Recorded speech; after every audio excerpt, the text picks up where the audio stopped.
Numbers 1. The Lord spoke to Moses in the wilderness of Sinai in the tent of meeting on the first day of the second month in the second year after they had come out of the land of Egypt, saying, Take a census of all the congregation of the people of Israel, by clans, by fathers' houses, according to the number of names every male, head by head.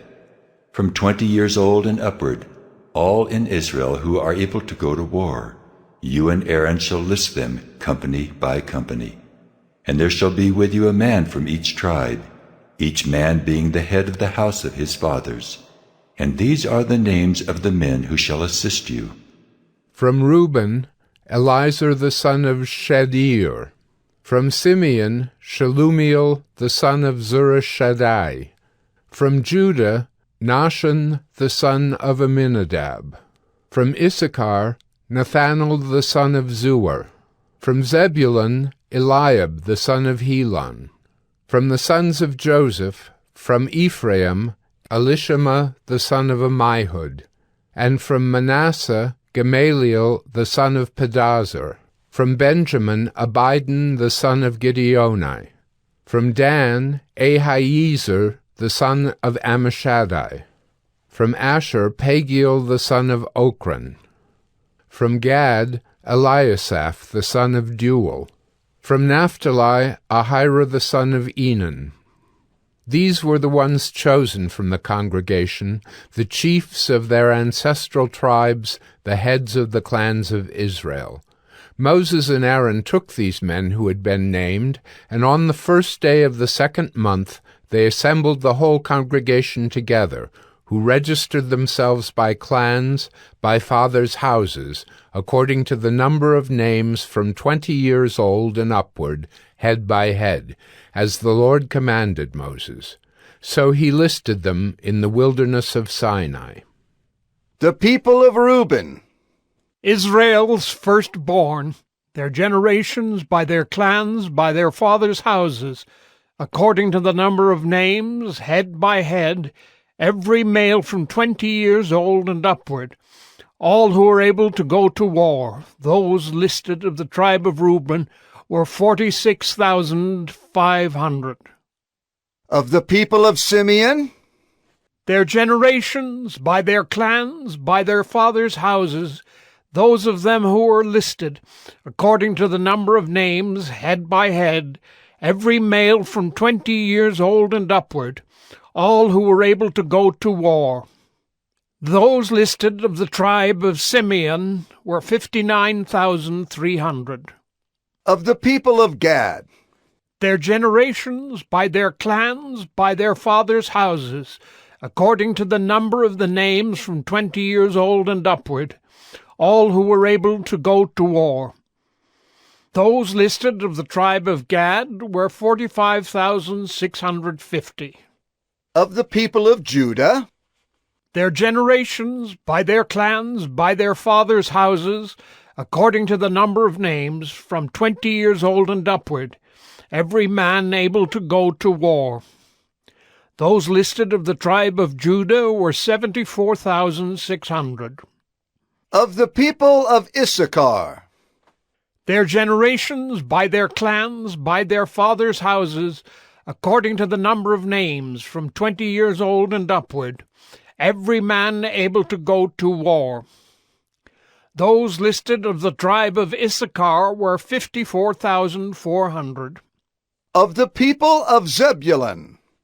Their generations, by their clans, by their fathers' houses, according to the number of names, from 20 years old and upward, every man able to go to war. Those listed of the tribe of Zebulun were 57,400. Of the people of Joseph, namely of the people of Ephraim. Their generations, by their clans, by their fathers' houses, according to the number of names, from 20 years old and upward, every man able to go to war. Those listed of the tribe of Ephraim were 40,500. Of the people of Manasseh. Their generations, by their clans, by their fathers' houses, according to the number of names, from 20 years old and upward, every man able to go to war. Those listed of the tribe of Manasseh were 32,200. Of the people of Benjamin. Their generations, by their clans, by their fathers' houses, according to the number of names, from 20 years old and upward, every man able to go to war. Those listed of the tribe of Benjamin were 35,400. Of the people of Dan. Their generations, by their clans, by their fathers' houses, according to the number of names, from 20 years old and upward, every man able to go to war. Those listed of the tribe of Dan were 62,700. Of the people of Asher. Their generations, by their clans, by their fathers' houses, according to the number of names, from 20 years old and upward, every man able to go to war. Those listed of the tribe of Asher were 41,500. Of the people of Naphtali. Their generations, by their clans, by their fathers' houses, according to the number of names, from 20 years old and upward, every man able to go to war. Those listed of the tribe of Naphtali were 53,400. These are those who were listed, whom Moses and Aaron listed with the help of the chiefs of Israel, 12 men, each representing his father's house. So all those listed of the people of Israel by their fathers' houses, from 20 years old and upward, every man able to go to war in Israel, all those listed were 603,550. But the Levites were not listed along with them by their ancestral tribe, for the Lord spoke to Moses, saying, Only the tribe of Levi you shall not list, and you shall not take a census of them among the people of Israel, but appoint the Levites over the tabernacle of the testimony, and over all its furnishings, and over all that belongs to it. They are to carry the tabernacle and all its furnishings, and they shall take care of it, and shall camp around the tabernacle. When the tabernacle is to set out, the Levites shall take it down, and when the tabernacle is to be pitched, the Levites shall set it up. And if any outsider comes near, he shall be put to death. The people of Israel shall pitch their tents by their companies, each man in his own camp, and each man by his own standard. But the Levites shall camp around the tabernacle of the testimony, so that there may be no wrath on the congregation of the people of Israel. And the Levites shall keep guard over the tabernacle of the testimony. Thus did the people of Israel. They did according to all that the Lord commanded Moses. Numbers 2. The Lord spoke to Moses and Aaron, saying, The people of Israel shall camp each by his own standard, with the banners of their fathers' houses. They shall camp facing the tent of meeting on every side. Those to camp on the east side toward the sunrise shall be of the standard of the camp of Judah, by their companies, the chief of the people of Judah being Nahshon, the son of Amminadab. His company as listed being 74,600. Those to camp next to him shall be the tribe of Issachar. The chief of the people of Issachar being Nethanel, the son of Zur. His company is listed being 54,400. Then the tribe of Zebulun. The chief of the people of Zebulun being Eliab the son of Helon. His company is listed being 57,400. All those listed of the camp of Judah by their companies were 186,400. They shall set out first on the march. On the south side shall be the standard of the camp of Reuben by their companies. The chief of the people of Reuben being Elizur the son of Shedeur. His company is listed being 46,500. And those to camp next to him shall be the tribe of Simeon. The chief of the people of Simeon being Shelumiel the son of Zurishaddai. His company is listed being 59,300. Then the tribe of Gad. The chief of the people of Gad being Eliasaph the son of Reuel. His company is listed being 45,650. All those listed of the camp of Reuben by their companies were 151,450. They shall set out second. Then the tent of meeting shall set out, with the camp of the Levites in the midst of the camps.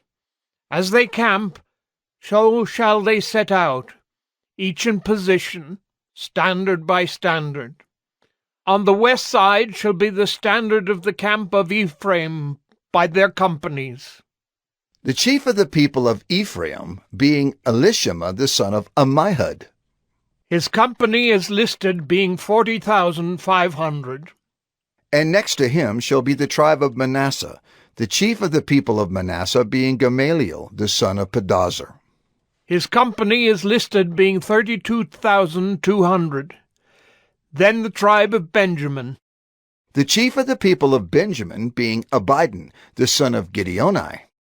His company is listed being 35,400. All those listed of the camp of Ephraim by their companies were 108,100. They shall set out third on the march. On the north side shall be the standard of the camp of Dan by their companies. The chief of the people of Dan being Ahiezer, the son of Ammishaddai. His company is listed being 62,700. And those to camp next to him shall be the tribe of Asher. The chief of the people of Asher being Pagiel, the son of Acharon. His company is listed being 41,500.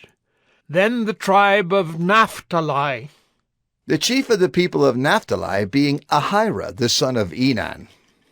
His company is listed being 53,400. All those listed of the camp of Dan were 157,600. They shall set out last, standard by standard. These are the people of Israel as listed by their fathers' houses. All those listed in the camps by their companies were 603,550. But the Levites were not listed among the people of Israel, as the Lord commanded Moses. Thus did the people of Israel. According to all that the Lord commanded Moses, so they camped by their standards, and so they set out, each one in his clan, according to his father's house. Numbers 3. These are the generations of Aaron and Moses at the time when the Lord spoke with Moses on Mount Sinai. These are the names of the sons of Aaron, Nadab the firstborn, and Abihu, Eleazar, and Ithamar. These are the names of the sons of Aaron, the anointed priests, whom he ordained to serve as priests. But Nadab and Abihu died before the Lord when they offered unauthorized fire before the Lord in the wilderness of Sinai, and they had no children. So Eleazar and Ithamar served as priests in the lifetime of Aaron their father. And the Lord spoke to Moses, saying, Bring the tribe of Levi near, and set them before Aaron the priest, that they may minister to him. They shall keep guard over him and over the whole congregation before the tent of meeting, as they minister at the tabernacle. They shall guard all the furnishings of the tent of meeting, and keep guard over the people of Israel as they minister at the tabernacle. And you shall give the Levites to Aaron and his sons. They are wholly given to him from among the people of Israel. And you shall appoint Aaron and his sons, and they shall guard their priesthood. But if any outsider comes near, he shall be put to death. And the Lord spoke to Moses, saying, Behold, I have taken the Levites from among the people of Israel instead of every firstborn who opens the womb among the people of Israel. The Levites shall be mine, for all the firstborn are mine. On the day that I struck down all the firstborn in the land of Egypt, I consecrated for my own all the firstborn in Israel, both of man and of beast. They shall be mine. I am the Lord. And the Lord spoke to Moses in the wilderness of Sinai, saying, List the sons of Levi by fathers' houses and by clans. Every male from a month old and upward you shall list. So Moses listed them according to the word of the Lord, as he was commanded, and these were the sons of Levi by their names: Gershon and Kohath and Merari. And these are the names of the sons of Gershon by their clans: Libni and Shimei. And the sons of Kohath by their clans: Amram, Izhar, Hebron, and Uzziel. And the sons of Merari by their clans: Malai and Mushai. These are the clans of the Levites by their fathers' houses. To Gershon belonged the clan of the Libnites and the clan of the Shimeites. These were the clans of the Gershonites. Their listing, according to the number of all the males from a month old and upward, was 7,500. The clans of the Gershonites were to camp behind the tabernacle on the west, with Eliasaph the son of Lael as chief of the father's house of the Gershonites. And the guard duty of the sons of Gershon in the tent of meeting involved the tabernacle, the tent with its covering, the screen for the entrance of the tent of meeting, the hangings of the court, the screen for the door of the court that is around the tabernacle and the altar, and its cords, all the service connected with these. To Kohath belonged the clan of the Amramites, and the clan of the Israelites, and the clan of the Hebronites, and the clan of the Uzzielites. These are the clans of the Kohathites. According to the number of all the males, from a month old and upward, there were 8,600, keeping guard over the sanctuary. The clans of the sons of Kohath were to camp on the south side of the tabernacle, with Elizaphan the son of Uzziel as chief of the father's house of the clans of the Kohathites. And their guard duty involved the ark, the table, the lampstand, the altars, the vessels of the sanctuary with which the priests minister, and the screen, all the service connected with these. And Eleazar the son of Aaron the priest was to be chief over the chiefs of the Levites, and to have oversight of those who kept guard over the sanctuary. To Merari belonged the clan of the Mahlites and the clan of the Mushites. These are the clans of Merari. Their listing, according to the number of all the males from a month old and upward, was 6,200. And the chief of the father's house of the clans of Merari was Zuriel, the son of Abihail. They were to camp on the north side of the tabernacle, and the appointed guard duty of the sons of Merari involved the frames of the tabernacle, the bars, the pillars, the bases, and all their accessories, all the service connected with these, also the pillars around the court, with their bases and pegs and cords. Those who were to camp before the tabernacle on the east, before the tent of meeting toward the sunrise, were Moses and Aaron and his sons, guarding the sanctuary itself to protect the people of Israel, and any outsider who came near was to be put to death. all those listed among the Levites, whom Moses and Aaron listed at the commandment of the Lord, by clans, all the males from a month old and upward were 22,000. And the Lord said to Moses, List all the firstborn males of the people of Israel from a month old and upward, taking the number of their names. And you shall take the Levites for me. I am the Lord, instead of all the firstborn among the people of Israel, and the cattle of the Levites instead of all the firstborn among the cattle of the people of Israel.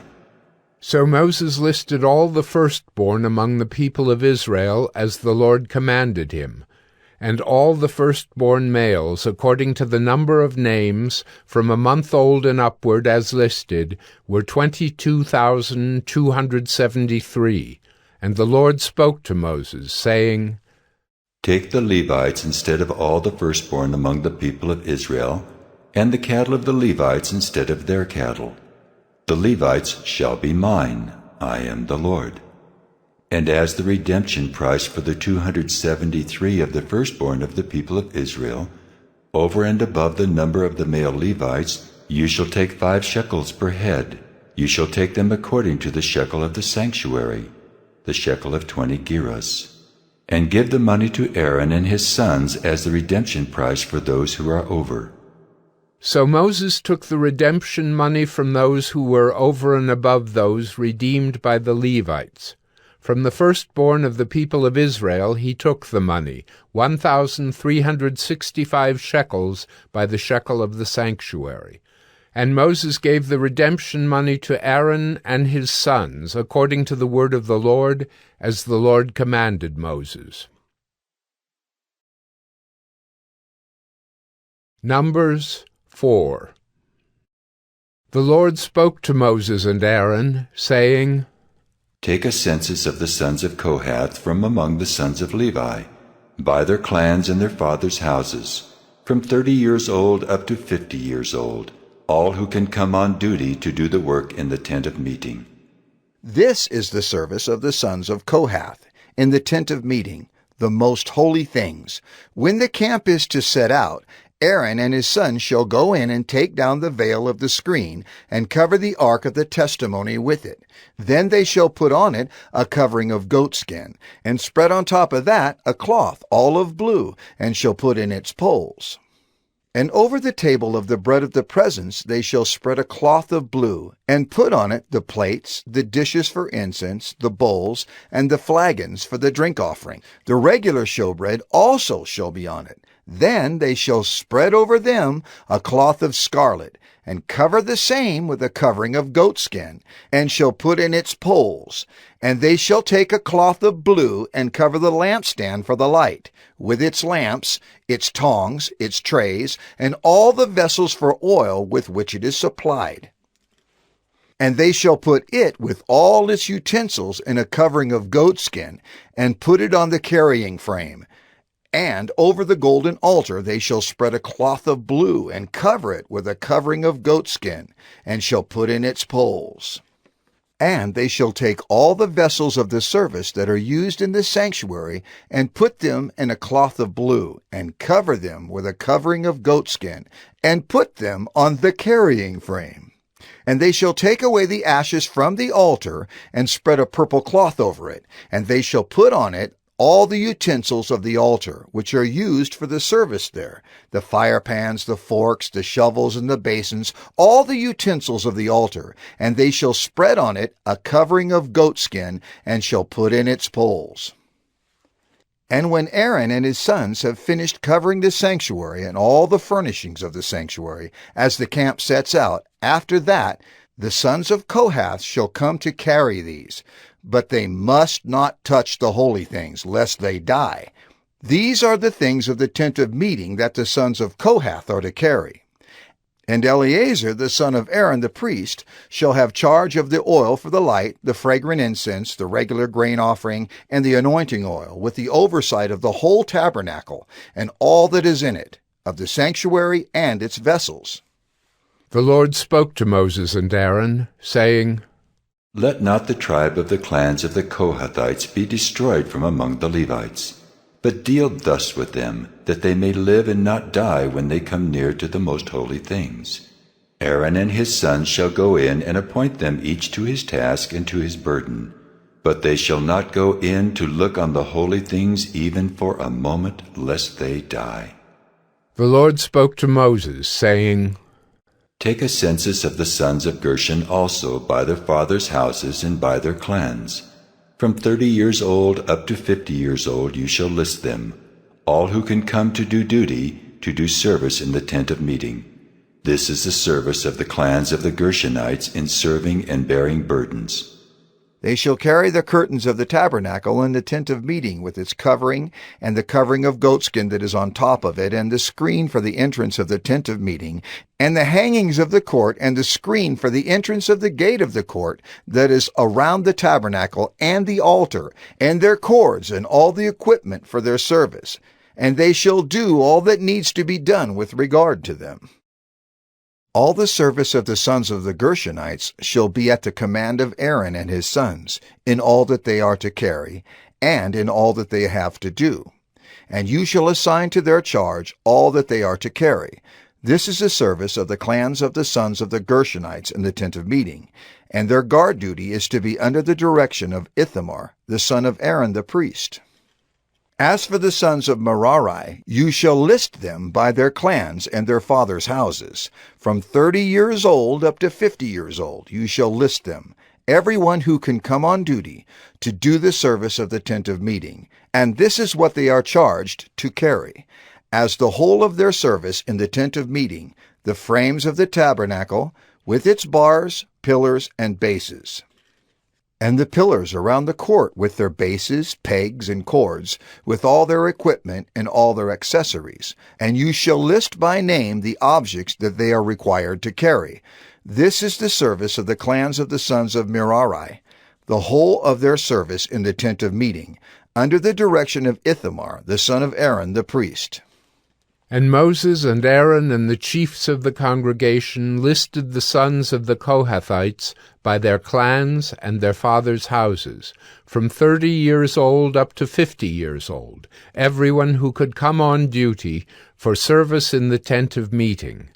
And those listed by clans were 2,750. This was the list of the clans of the Kohathites, all who served in the tent of meeting, whom Moses and Aaron listed according to the commandment of the Lord by Moses. Those listed of the sons of Gershon by their clans and their fathers' houses, from 30 years old up to 50 years old, everyone who could come on duty for service in the tent of meeting, those listed by their clans and their fathers' houses were 2,630. This was the list of the clans of the sons of Gershon, all who served in the tent of meeting, whom Moses and Aaron listed according to the commandment of the Lord. Those listed of the clans of the sons of Merari, by their clans and their fathers' houses, from 30 years old up to 50 years old, everyone who could come on duty for service in the tent of meeting, those listed by clans were 3,200. This was the list of the clans of the sons of Merari, whom Moses and Aaron listed according to the commandment of the Lord by Moses. All those who were listed of the Levites, whom Moses and Aaron and the chiefs of Israel listed, by their clans and their fathers' houses, from 30 years old up to 50 years old, everyone who could come to do the service of ministry and the service of bearing burdens in the tent of meeting, those listed were 8,580. According to the commandment of the Lord through Moses they were listed, each one with his task of serving or carrying. Thus they were listed by him, as the Lord commanded Moses. Numbers 5. The Lord spoke to Moses, saying, Command the people of Israel that they put out of the camp everyone who is leprous or has a discharge, and everyone who is unclean through contact with the dead. You shall put out both male and female, putting them outside the camp, that they may not defile their camp, in the midst of which I dwell. And the people of Israel did so, and put them outside the camp. As the Lord said to Moses, so the people of Israel did. And the Lord spoke to Moses, saying, Speak to the people of Israel. When a man or woman commits any of the sins that people commit by breaking faith with the Lord, and that person realizes his guilt, he shall confess his sin that he has committed. And he shall make full restitution for his wrong, adding a fifth to it, and giving it to him to whom he did the wrong. But if the man has no next of kin, to whom restitution may be made for the wrong, the restitution for wrong shall go to the Lord for the priest, in addition to the ram of atonement with which atonement is made for him, and every contribution, all the holy donations of the people of Israel, which they bring to the priest, shall be his. Each one shall keep his holy donations. Whatever anyone gives to the priest shall be his. And the Lord spoke to Moses, saying, Speak to the people of Israel. If any man's wife goes astray and breaks faith with him, if a man lies with her sexually, and it is hidden from the eyes of her husband, and she is undetected, though she has defiled herself, and there is no witness against her, since she was not taken in the act. And if the spirit of jealousy comes over him, and he is jealous of his wife who has defiled herself, or if the spirit of jealousy comes over him, and he is jealous of his wife though she has not defiled herself, then the man shall bring his wife to the priest, and bring the offering required of her, 1/10 of an ephah of barley flour. He shall pour no oil on it, and put no frankincense on it, for it is a grain offering of jealousy, a grain offering of remembrance, bringing iniquity to remembrance. And the priest shall bring her near, and set her before the Lord. And the priest shall take holy water in an earthenware vessel, and take some of the dust that is on the floor of the tabernacle, and put it into the water. And the priest shall set the woman before the Lord, and unbind the hair of the woman's head, and place in her hands the grain offering of remembrance, which is the grain offering of jealousy. And in his hand the priest shall have the water of bitterness that brings the curse. Then the priest shall make her take an oath, saying, If no man has lain with you, and if you have not turned aside to uncleanness while you were under your husband's authority, be free from this water of bitterness that brings the curse. But if you have gone astray, though you are under your husband's authority, and if you have defiled yourself, and some man other than your husband has lain with you, then let the priest make the woman take the oath of the curse, and say to the woman, The Lord make you a curse and an oath among your people, when the Lord makes your thigh fall away and your body swell. May this water that brings the curse pass into your bowels, and make your womb swell and your thigh fall away. And the woman shall say, Amen. Amen. Then the priest shall write these curses in a book, and wash them off into the water of bitterness. And he shall make the woman drink the water of bitterness that brings the curse. And the water that brings the curse shall enter into her, and cause bitter pain. And the priest shall take the grain offering of jealousy out of the woman's hand, and shall wave the grain offering before the Lord, and bring it to the altar. And the priest shall take a handful of the grain offering as its memorial portion, and burn it on the altar, and afterward shall make the woman drink the water. And when he has made her drink the water, then, if she has defiled herself and has broken faith with her husband, the water that brings the curse shall enter into her and cause bitter pain, and her womb shall swell, and her thigh shall fall away, and the woman shall become a curse among her people.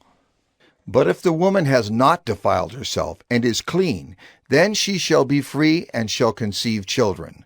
This is the law in cases of jealousy, when a wife, though under her husband's authority, goes astray and defiles herself, or when the spirit of jealousy comes over a man, and he is jealous of his wife. Then he shall set the woman before the Lord, and the priest shall carry out for her all this law. The man shall be free from iniquity, but the woman shall bear her iniquity. Numbers 6. And the Lord spoke to Moses, saying, Speak to the people of Israel and say to them, when either a man or a woman makes a special vow, the vow of a Nazirite, to separate himself to the Lord, he shall separate himself from wine and strong drink. He shall drink no vinegar made from wine or strong drink, and shall not drink any juice of grapes or eat grapes, fresh or dried. All the days of his separation he shall eat nothing that is produced by the grapevine, not even the seeds or the skins. All the days of his vow of separation no razor shall touch his head. Until the time is completed for which he separates himself to the Lord, he shall be holy. He shall let the locks of hair of his head grow long. All the days that he separates himself to the Lord, he shall not go near a dead body, not even for his father or for his mother, for brother or sister. If they die, shall he make himself unclean, because his separation to God is on his head. All the days of his separation he is holy to the Lord. And if any man dies very suddenly beside him, and he defiles his consecrated head, then he shall shave his head on the day of his cleansing. On the 7th day he shall shave it. On the 8th day he shall bring 2 turtle doves, or 2 pigeons, to the priest, to the entrance of the tent of meeting. And the priest shall offer one for a sin offering, and the other for a burnt offering, and make atonement for him, because he sinned by reason of the dead body. And he shall consecrate his head that same day, and separate himself to the Lord for the days of his separation, and bring a male lamb a year old for a guilt offering. But the previous period shall be void, because his separation was defiled. And this is the law for the Nazirite. When the time of his separation has been completed, he shall be brought to the entrance of the tent of meeting, and he shall bring his gift to the Lord, 1 male lamb a year old without blemish for a burnt offering, and 1 ewe lamb a year old without blemish as a sin offering, and 1 ram without blemish as a peace offering, and a basket of unleavened bread, loaves of fine flour mixed with oil, and unleavened wafers smeared with oil, and their grain offering and their drink offerings. And the priest shall bring them before the Lord, and offer his sin offering and his burnt offering. And he shall offer the ram as a sacrifice of peace offering to the Lord, with the basket of unleavened bread. The priest shall offer also its grain offering and its drink offering. And the Nazirite shall shave his consecrated head at the entrance of the tent of meeting, and shall take the hair from his consecrated head, and put it on the fire that is under the sacrifice of the peace offering. And the priest shall take the shoulder of the ram when it is boiled, and 1 unleavened loaf out of the basket, and 1 unleavened wafer, and shall put them on the hands of the Nazirite after he has shaved the hair of his consecration. And the priest shall wave them for a wave offering before the Lord. They are a holy portion for the priest, together with the breast that is waved and the thigh that is contributed. And after that the Nazirite may drink wine. This is the law of the Nazirite. But if he vows an offering to the Lord above his Nazirite vow, as he can afford, in exact accordance with the vow that he takes, then he shall do an addition to the law of the Nazirite. The Lord spoke to Moses, saying, Speak to Aaron and his sons, saying, Thus you shall bless the people of Israel. You shall say to them, The Lord bless you and keep you. The Lord make his face to shine upon you and be gracious to you. The Lord lift up his countenance upon you and give you peace. So shall they put my name upon the people of Israel, and I will bless them. Numbers 7. On the day when Moses had finished setting up the tabernacle, and had anointed and consecrated it with all its furnishings, and had anointed and consecrated the altar with all its utensils, the chiefs of Israel, heads of their fathers' houses, who were the chiefs of the tribes, who were over those who were listed, approached, and brought their offerings before the Lord, 6 wagons and 12 oxen, a wagon for every 2 of the chiefs, and for each one an ox. They brought them before the tabernacle. Then the Lord said to Moses, Accept these from them, that they may be used in the service of the tent of meeting, and give them to the Levites, to each man according to his service. So Moses took the wagons and the oxen and gave them to the Levites. 2 wagons and 4 oxen he gave to the sons of Gershon, according to their service. And 4 wagons and 8 oxen he gave to the sons of Merari, according to their service, under the direction of Ithamar the son of Aaron the priest. But to the sons of Kohath he gave none, because they were charged with the service of the holy things that had to be carried on the shoulder. And the chiefs offered offerings for the dedication of the altar on the day it was anointed.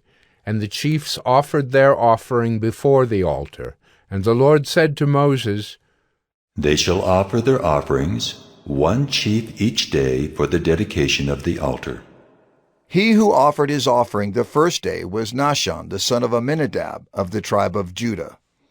And his offering was 1 silver plate, whose weight was 130 shekels, 1 silver basin of 70 shekels, according to the shekel of the sanctuary, both of them full of fine flour mixed with oil for a grain offering, 1 golden dish of 10 shekels, full of incense, 1 bull from the herd, 1 ram, 1 male lamb a year old, for a burnt offering, 1 male goat for a sin offering, and for the sacrifice of peace offerings, 2 oxen, 5 rams, 5 male goats, and 5 male lambs a year old. This was the offering of Nahshon, the son of Amminadab. On the second day, Nethanel, the son of Zuar, the chief of Issachar, made an offering. He offered for his offering 1 silver plate, whose weight was 130 shekels, 1 silver basin of 70 shekels, according to the shekel of the sanctuary, both of them full of fine flour mixed with oil for a grain offering, 1 golden dish of 10 shekels, full of incense, 1 bull from the herd, 1 ram, 1 male lamb a year old for a burnt offering, 1 male goat for a sin offering, and for the sacrifice of peace offerings, 2 oxen, 5 rams, 5 male goats, and 5 male lambs a year old. This was the offering of Nethanel, the son of Zuar. On the third day, Eliab, the son of Helon, the chief of the people of Zebulun. His offering was 1 silver plate, whose weight was 130 shekels, 1 silver basin of 70 shekels, according to the shekel of the sanctuary, both of them full of fine flour mixed with oil for a grain offering, 1 golden dish of 10 shekels, full of incense, 1 bull from the herd, 1 ram, 1 male lamb a year old for a burnt offering, 1 male goat for a sin offering, and for the sacrifice of peace offerings, 2 oxen, 5 rams, 5 male goats, and 5 male lambs a year old. This was the offering of Eliab, the son of Helon. On the fourth day, Eliezer, the son of Shedeur, the chief of the people of Reuben.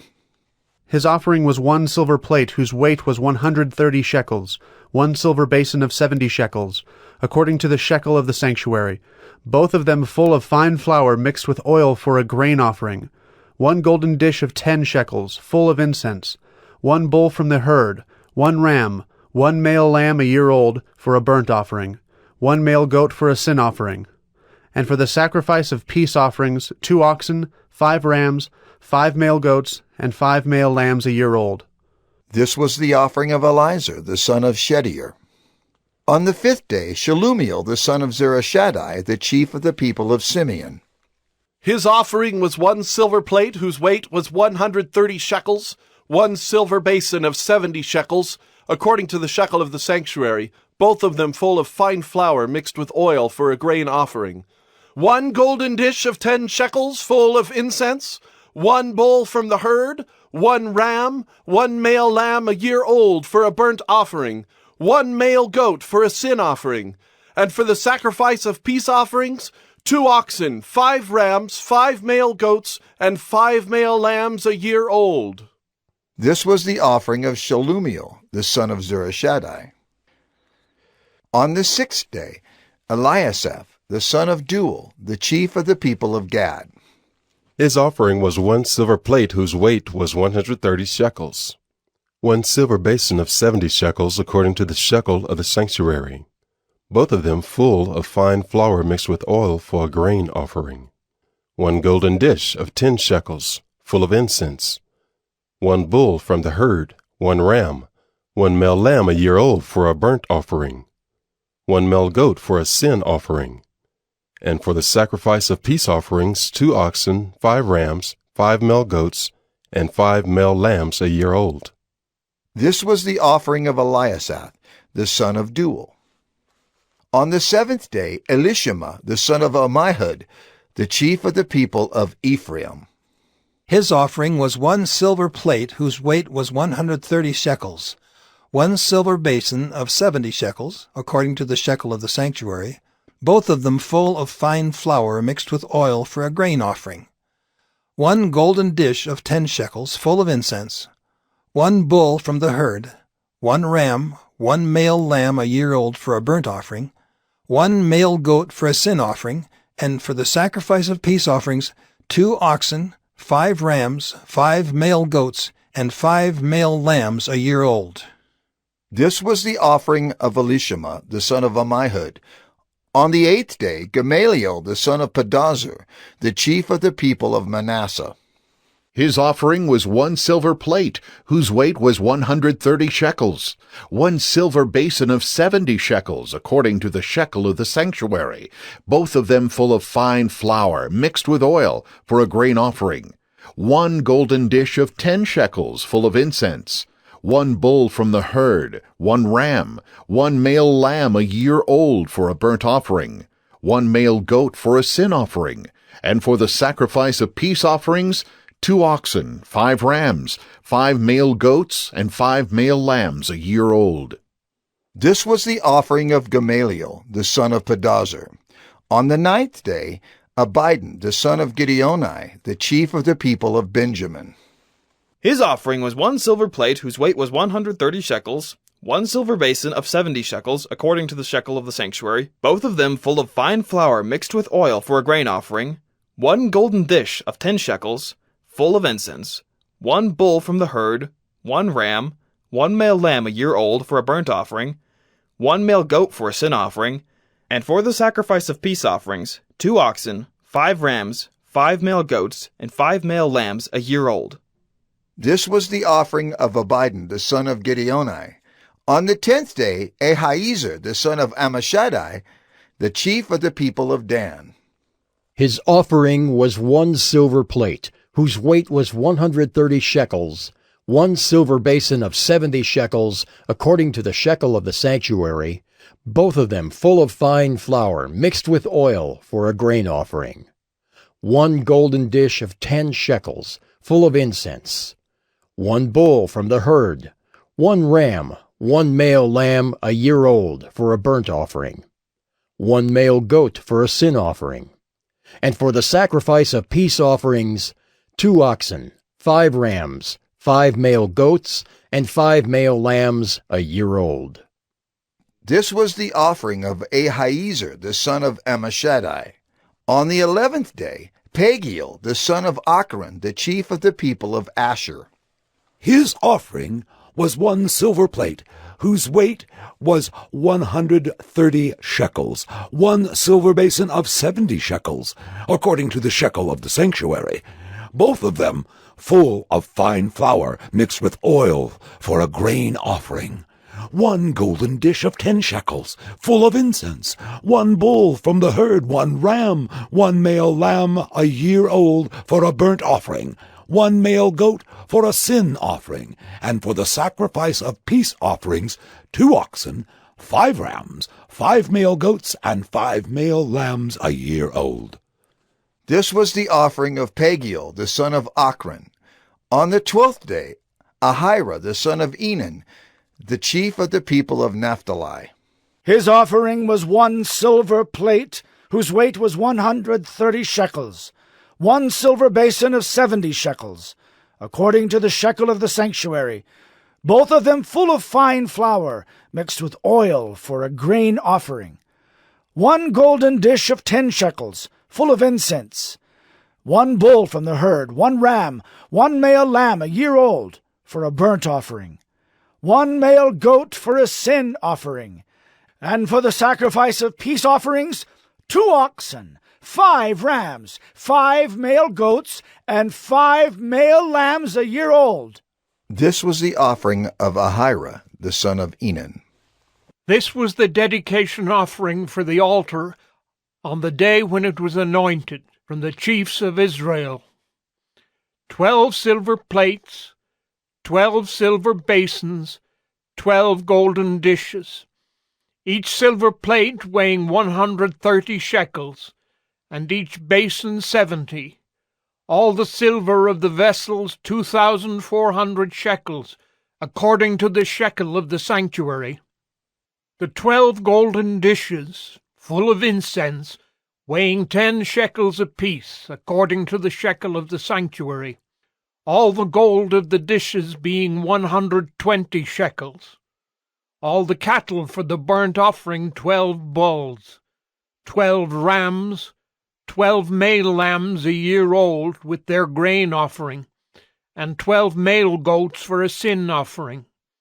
And all the cattle for the sacrifice of peace offerings 24 bulls, the rams 60, the male goats 60, the male lambs a year old 60. This was the dedication offering for the altar after it was anointed.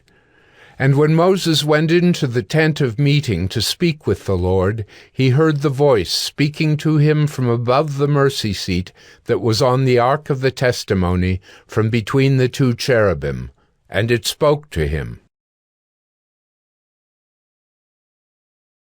Numbers 8. Now the Lord spoke to Moses, saying, Speak to Aaron and say to him, When you set up the lamps, the 7 lamps shall give light in front of the lampstand. And Aaron did so. He set up its lamps in front of the lampstand, as the Lord commanded Moses. And this was the workmanship of the lampstand, hammered work of gold. From its base to its flowers it was hammered work. According to the pattern that the Lord had shown Moses, so he made the lampstand. And the Lord spoke to Moses, saying, Take the Levites from among the people of Israel and cleanse them. Thus you shall do to them to cleanse them. Sprinkle the water of purification upon them, and let them go with a razor over all their body, and wash their clothes and cleanse themselves. Then let them take a bull from the herd and its grain offering of fine flour mixed with oil. And you shall take another bull from the herd for a sin offering. And you shall bring the Levites before the tent of meeting, and assemble the whole congregation of the people of Israel. When you bring the Levites before the Lord, the people of Israel shall lay their hands on the Levites, and Aaron shall offer the Levites before the Lord as a wave offering from the people of Israel, that they may do the service of the Lord. Then the Levites shall lay their hands on the heads of the bulls, and you shall offer the one for a sin offering and the other for a burnt offering to the Lord to make atonement for the Levites. And you shall set the Levites before Aaron and his sons, and shall offer them as a wave offering to the Lord. Thus you shall separate the Levites from among the people of Israel, and the Levites shall be mine. And after that the Levites shall go in to serve at the tent of meeting, when you have cleansed them and offered them as a wave offering. For they are wholly given to me from among the people of Israel. Instead of all who opened the womb, the firstborn of all the people of Israel, I have taken them for myself. For all the firstborn among the people of Israel are mine, both of man and of beast. On the day that I struck down all the firstborn in the land of Egypt, I consecrated them for myself. And I have taken the Levites instead of all the firstborn among the people of Israel. And I have given the Levites as a gift to Aaron and his sons from among the people of Israel, to do the service for the people of Israel at the tent of meeting, and to make atonement for the people of Israel, that there may be no plague among the people of Israel when the people of Israel come near the sanctuary. Thus did Moses and Aaron and all the congregation of the people of Israel to the Levites. According to all that the Lord commanded Moses concerning the Levites, the people of Israel did to them. And the Levites purified themselves from sin, and washed their clothes. And Aaron offered them as a wave offering before the Lord. And Aaron made atonement for them to cleanse them.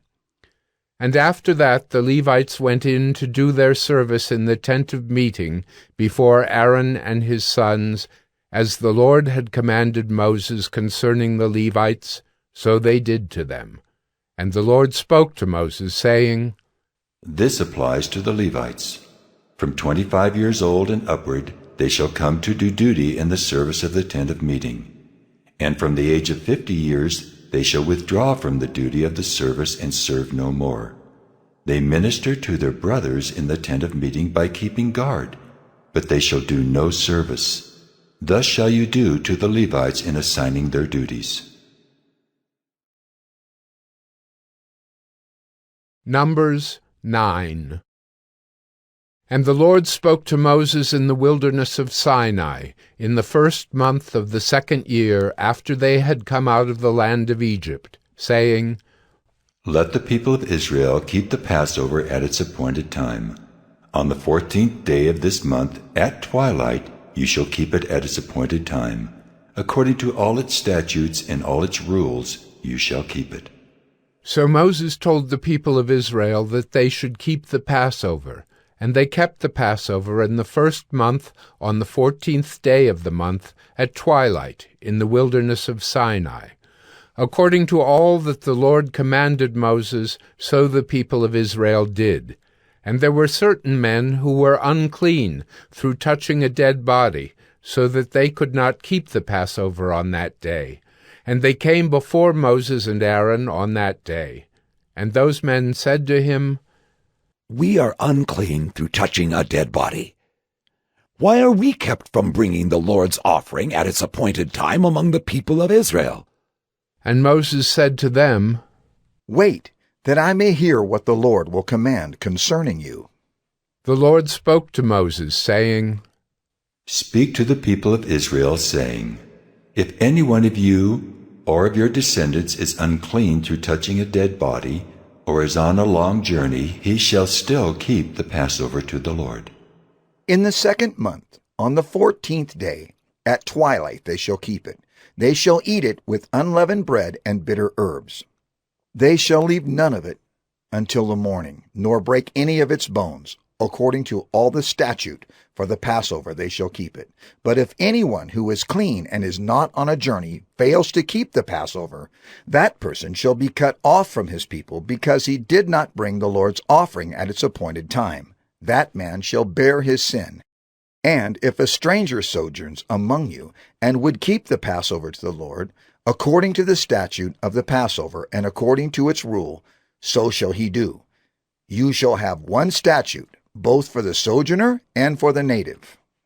On the day that the tabernacle was set up, the cloud covered the tabernacle, the tent of the testimony. And at evening it was over the tabernacle like the appearance of fire until morning. So it was always. The cloud covered it by day, and the appearance of fire by night. And whenever the cloud lifted from over the tent, after that the people of Israel set out. And in the place where the cloud settled down, there the people of Israel camped. At the command of the Lord the people of Israel set out, and at the command of the Lord they camped. As long as the cloud rested over the tabernacle, they remained in camp. Even when the cloud continued over the tabernacle many days, the people of Israel kept the charge of the Lord and did not set out. Sometimes the cloud was a few days over the tabernacle, and according to the command of the Lord they remained in camp. Then, according to the command of the Lord, they set out. And sometimes the cloud remained from evening until morning, and when the cloud lifted in the morning, they set out. Or if it continued for a day and a night, when the cloud lifted, they set out. Whether it was 2 days, or a month, or a longer time that the cloud continued over the tabernacle, abiding there, the people of Israel remained in camp and did not set out. But when it lifted, they set out. At the command of the Lord they camped, and at the command of the Lord they set out. They kept the charge of the Lord at the command of the Lord by Moses.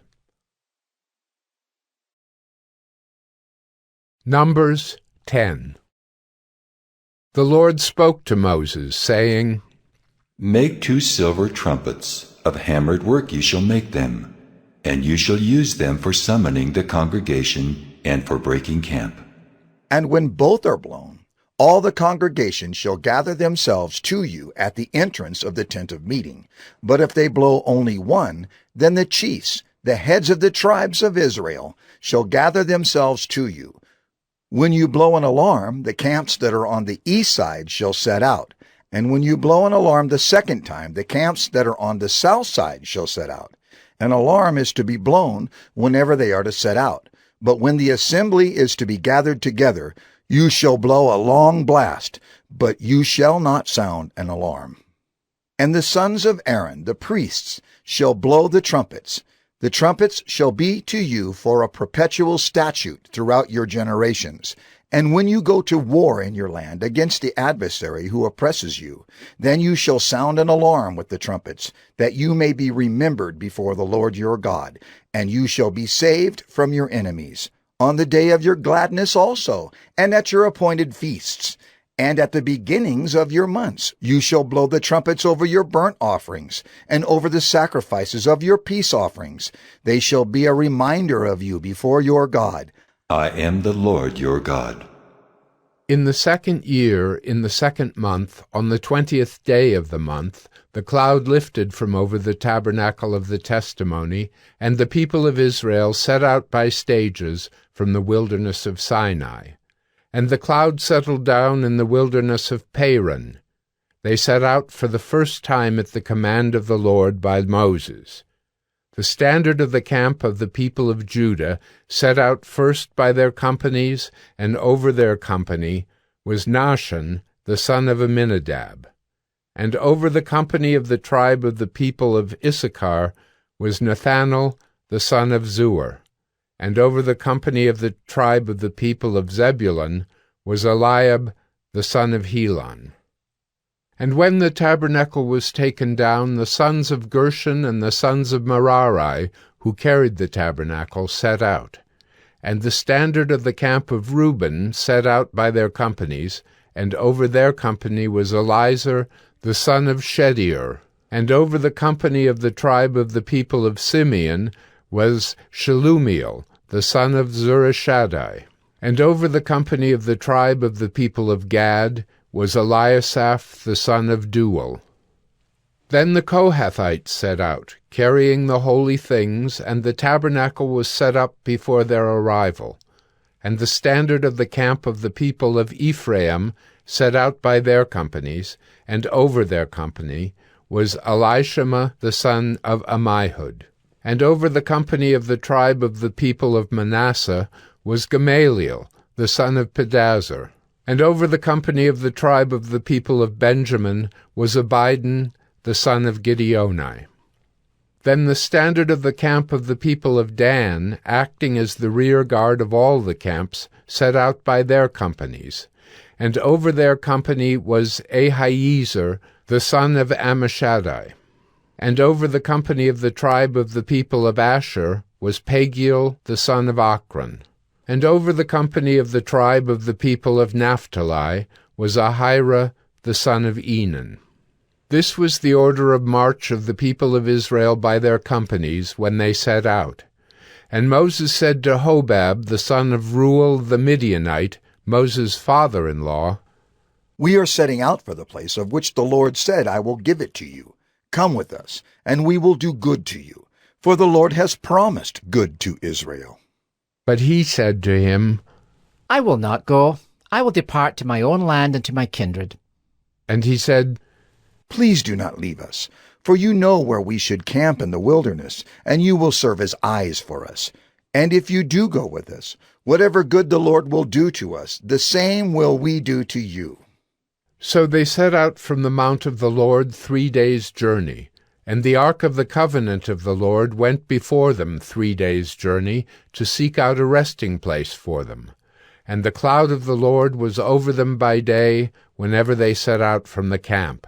And whenever the ark set out, Moses said, Arise, O Lord, and let your enemies be scattered, and let those who hate you flee before you. And when it rested, he said, Return, O Lord, to the 10,000 thousands of Israel. Numbers 11. And the people complained in the hearing of the Lord about their misfortunes. And when the Lord heard it, his anger was kindled, and the fire of the Lord burned among them and consumed some outlying parts of the camp. Then the people cried out to Moses, and Moses prayed to the Lord, and the fire died down. So the name of that place was called Taberah, because the fire of the Lord burned among them. Now the rabble that was among them had a strong craving, and the people of Israel also wept again and said, "Oh, that we had meat to eat! We remember the fish we ate in Egypt that cost nothing, the cucumbers, the melons, the leeks, the onions, and the garlic. But now our strength is dried up, and there is nothing at all but this manna to look at." Now the manna was like coriander seed, and its appearance like that of bdellium. The people went about and gathered it, and ground it in hand mills, or beat it in mortars, and boiled it in pots, and made cakes of it. And the taste of it was like the taste of cakes baked with oil. When the dew fell upon the camp in the night, the manna fell with it. Moses heard the people weeping throughout their clans, everyone at the door of his tent. And the anger of the Lord blazed hotly, and Moses was displeased. Moses said to the Lord, "Why have you dealt ill with your servant? And why have I not found favor in your sight, that you lay the burden of all this people on me? Did I conceive all this people? Did I give them birth that you should say to me, 'Carry them in your bosom, as a nurse carries a nursing child, to the land that you swore to give their fathers'? Where am I to get meat to give to all this people? For they weep before me and say, 'Give us meat that we may eat.' I am not able to carry all this people alone. The burden is too heavy for me. If you will treat me like this, kill me at once, if I find favor in your sight, that I may not see my wretchedness." Then the Lord said to Moses, "Gather for me 70 men of the elders of Israel, whom you know to be the elders of the people and officers over them, and bring them to the tent of meeting, and let them take their stand there with you. And I will come down and talk with you there, and I will take some of the Spirit that is on you, and put it on them, and they shall bear the burden of the people with you, so that you may not bear it yourself alone. And say to the people, 'Consecrate yourselves for tomorrow, and you shall eat meat, for you have wept in the hearing of the Lord, saying, Who will give us meat to eat? For it was better for us in Egypt.' Therefore the Lord will give you meat, and you shall eat. You shall not eat just 1 day, or 2 days, or 5 days, or 10 days, or 20 days, but a whole month, until it comes out at your nostrils and becomes loathsome to you, because you have rejected the Lord who is among you, and have wept before him, saying, 'Why did we come out of Egypt?'" But Moses said, "The people among whom I am number 600,000 on foot, and you have said, 'I will give them meat that they may eat a whole month.' Shall flocks and herds be slaughtered for them, and be enough for them? Or shall all the fish of the sea be gathered together for them, and be enough for them?" And the Lord said to Moses, "Is the Lord's hand shortened? Now you shall see whether my word will come true for you or not." So Moses went out and told the people the words of the Lord. And he gathered 70 men of the elders of the people, and placed them around the tent. Then the Lord came down in the cloud, and spoke to him, and took some of the Spirit that was on him, and put it on the 70 elders. And as soon as the Spirit rested on them, they prophesied, but they did not continue doing it. Now 2 men remained in the camp, one named Eldad and the other named Medad, and the Spirit rested on them. They were among those registered, but they had not gone out to the tent, and so they prophesied in the camp. And a young man ran and told Moses. Eldad and Medad are prophesying in the camp. And Joshua the son of Nun, the assistant of Moses from his youth, said, My lord Moses, stop them. But Moses said to him, Are you jealous for my sake? Would that all the Lord's people were prophets, that the Lord would put his Spirit on them. And Moses and the elders of Israel returned to the camp.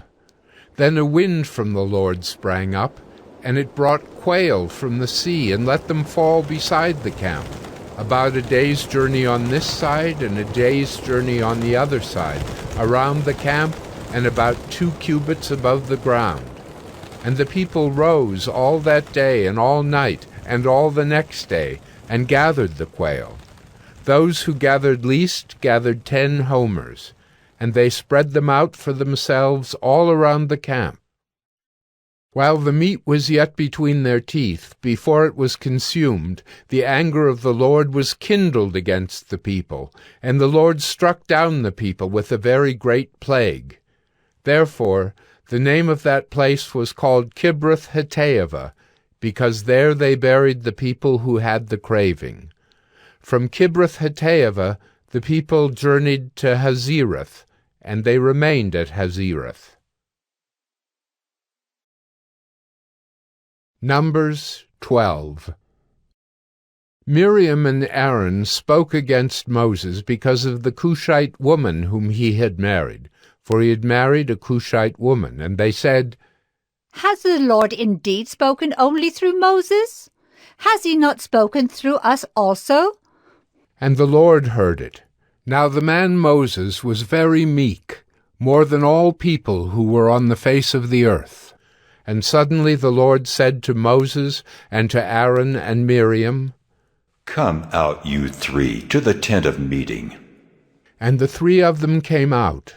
And the Lord came down in a pillar of cloud, and stood at the entrance of the tent, and called Aaron and Miriam, and they both came forward. And he said, Hear my words.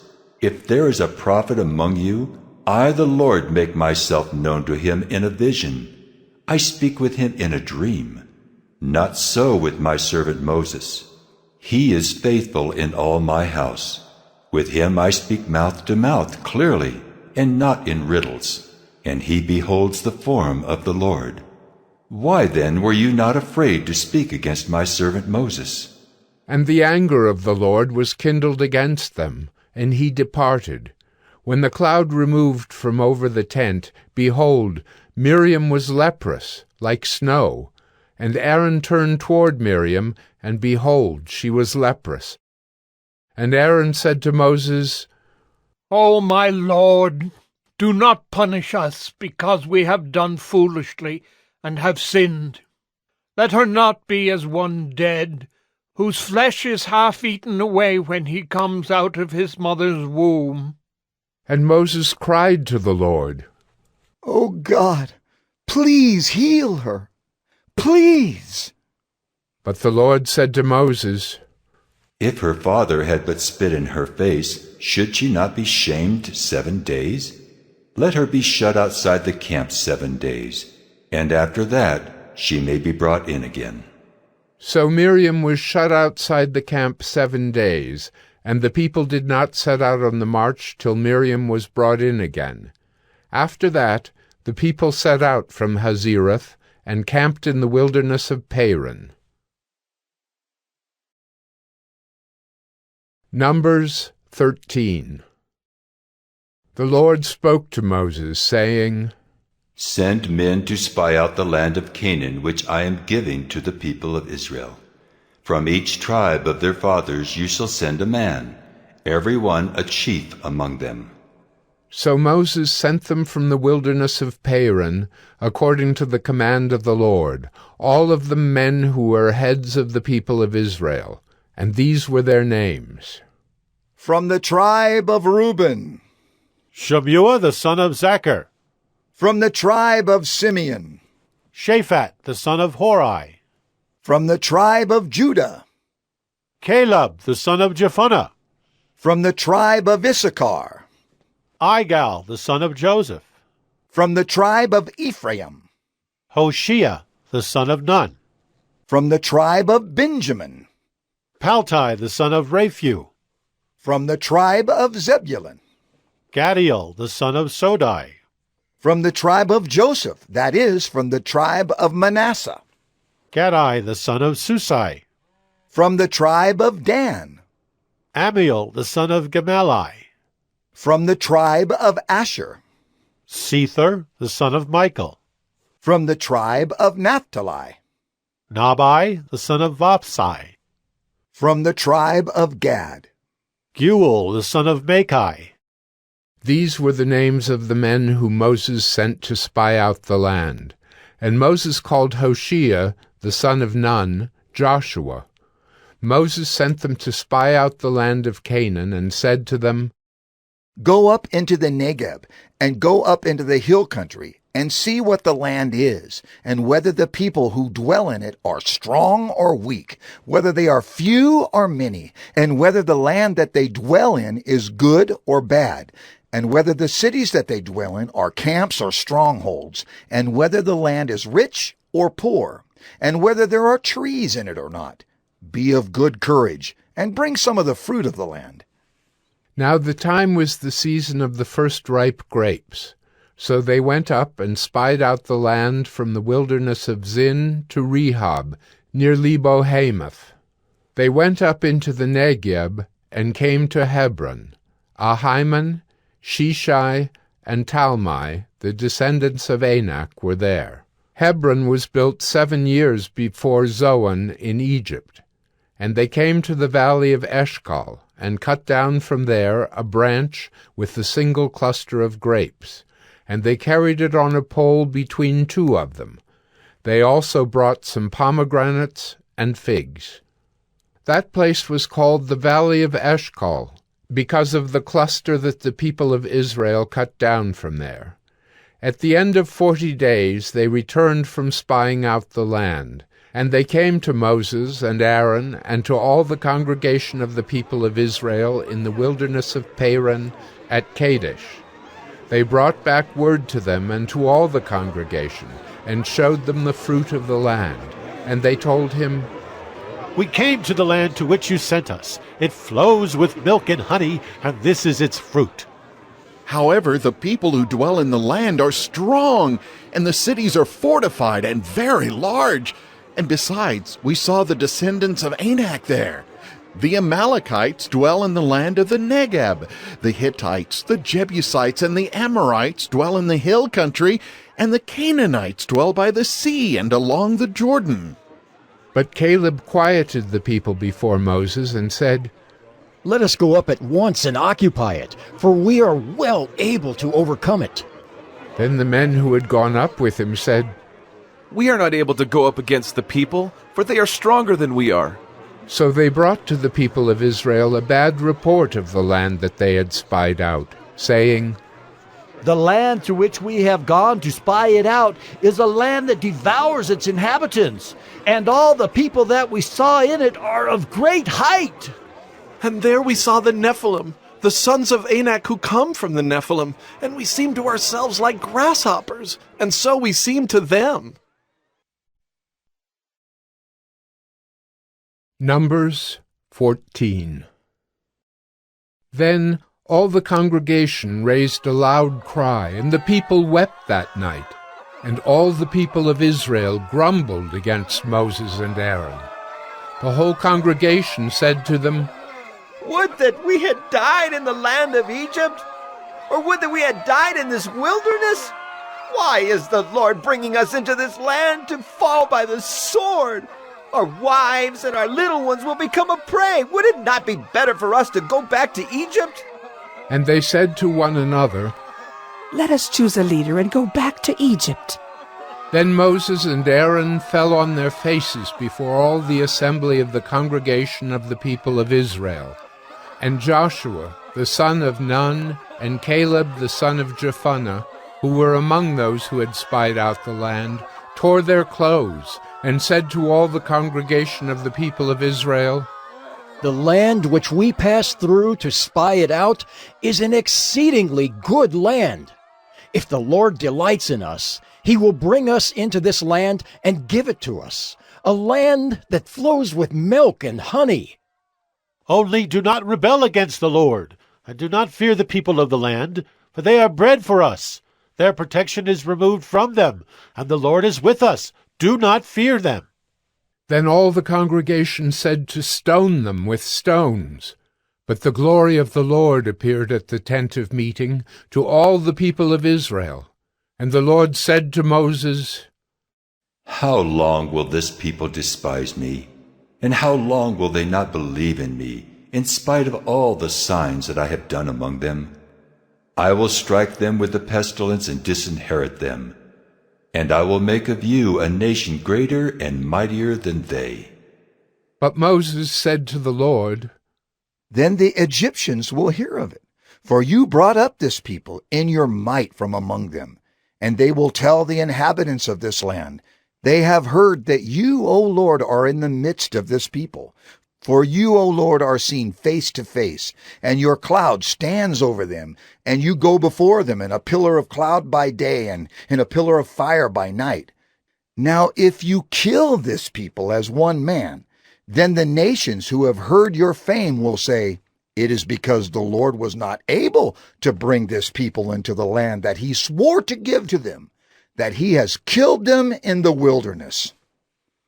And now, please, let the power of the Lord be great as you have promised, saying, The Lord is slow to anger and abounding in steadfast love, forgiving iniquity and transgression, but he will by no means clear the guilty, visiting the iniquity of the fathers on the children to the third and the fourth generation. Please pardon the iniquity of this people, according to the greatness of your steadfast love, just as you have forgiven this people from Egypt until now. Then the Lord said, I have pardoned according to your word. But truly, as I live, and as all the earth shall be filled with the glory of the Lord, none of the men who have seen my glory and my signs that I did in Egypt and in the wilderness, and yet have put me to the test these 10 times, and have not obeyed my voice, shall see the land that I swore to give to their fathers. And none of those who despised me shall see it. But my servant Caleb, because he has a different spirit and has followed me fully, I will bring into the land into which he went, and his descendants shall possess it.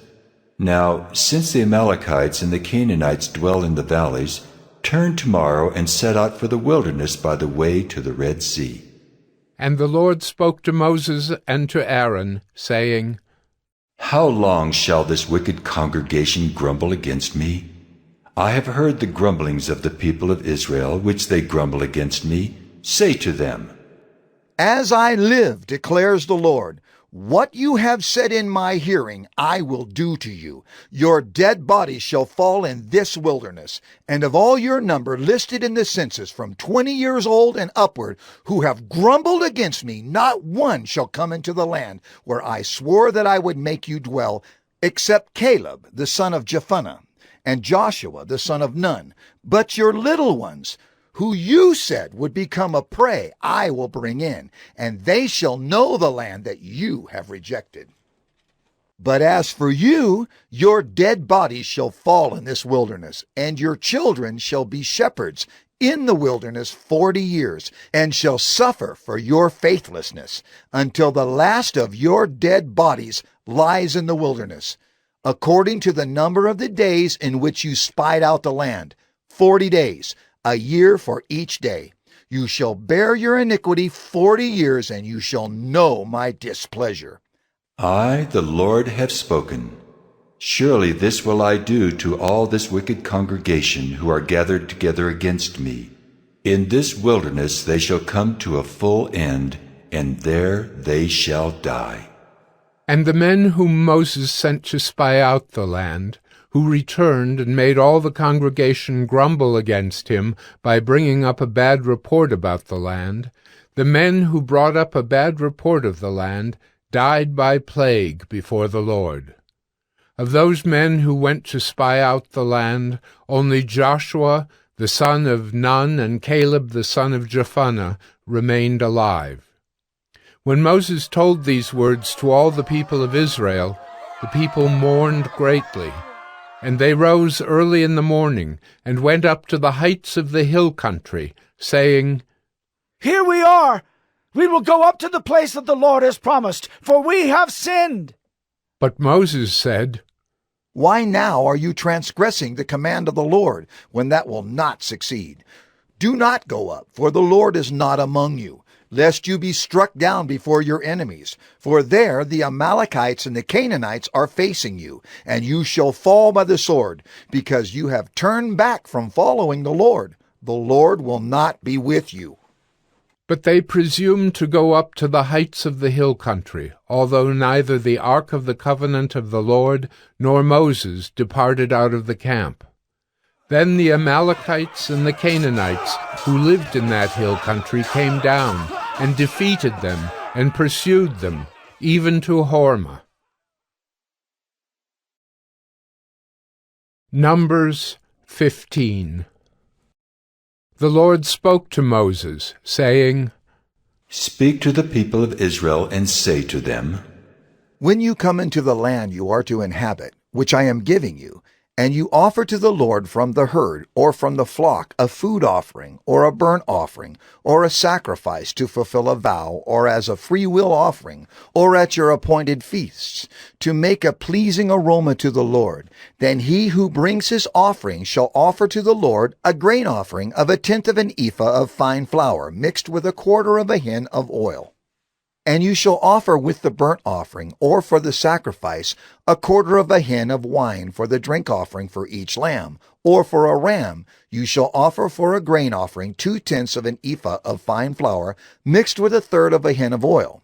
And for the drink offering you shall offer 1/3 of a hin of wine, a pleasing aroma to the Lord. And when you offer a bull as a burnt offering or sacrifice to fulfill a vow, or for peace offerings to the Lord, then one shall offer with the bull a grain offering of 3/10 of an ephah of fine flour mixed with 1/2 a hin of oil. And you shall offer for the drink offering 1/2 a hin of wine as a food offering, a pleasing aroma to the Lord. Thus it shall be done for each bull or ram, or for each lamb or young goat. As many as you offer, so shall you do with each one as many as there are. Every native Israelite shall do these things in this way, in offering a food offering with a pleasing aroma to the Lord. And if a stranger is sojourning with you, or anyone is living permanently among you, and he wishes to offer a food offering with a pleasing aroma to the Lord, he shall do as you do. For the assembly there shall be one statute for you and for the stranger who sojourns with you. A statute forever throughout your generations. You and the sojourner shall be alike before the Lord. One law and one rule shall be for you and for the stranger who sojourns with you." The Lord spoke to Moses, saying, "Speak to the people of Israel and say to them, When you come into the land to which I bring you, and when you eat of the bread of the land, you shall present a contribution to the Lord. Of the first of your dough you shall present a loaf as a contribution, like a contribution from the threshing floor. So shall you present it. Some of the first of your dough you shall give to the Lord as a contribution throughout your generations. But if you sin unintentionally, and do not observe all these commandments that the Lord has spoken to Moses, all that the Lord has commanded you by Moses, from the day that the Lord gave commandment and onward throughout your generations, then, if it was done unintentionally, without the knowledge of the congregation, all the congregation shall offer one bull from the herd for a burnt offering, a pleasing aroma to the Lord, with its grain offering and its drink offering, according to the rule, and one male goat for a sin offering. And the priest shall make atonement for all the congregation of the people of Israel, and they shall be forgiven, because it was a mistake, and they have brought their offering, a food offering to the Lord, and their sin offering before the Lord, for their mistake. And all the congregation of the people of Israel shall be forgiven, and the stranger who sojourns among them, because the whole population was involved in the mistake. If one person sins unintentionally, he shall offer a female goat, a year old, for a sin offering, and the priest shall make atonement before the Lord for the person who makes a mistake, when he sins unintentionally, to make atonement for him, and he shall be forgiven.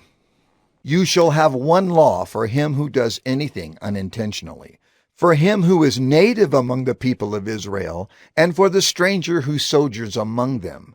But the person who does anything with a high hand, whether he is native or a sojourner, reviles the Lord, and that person shall be cut off from among his people, because he has despised the word of the Lord and has broken his commandment.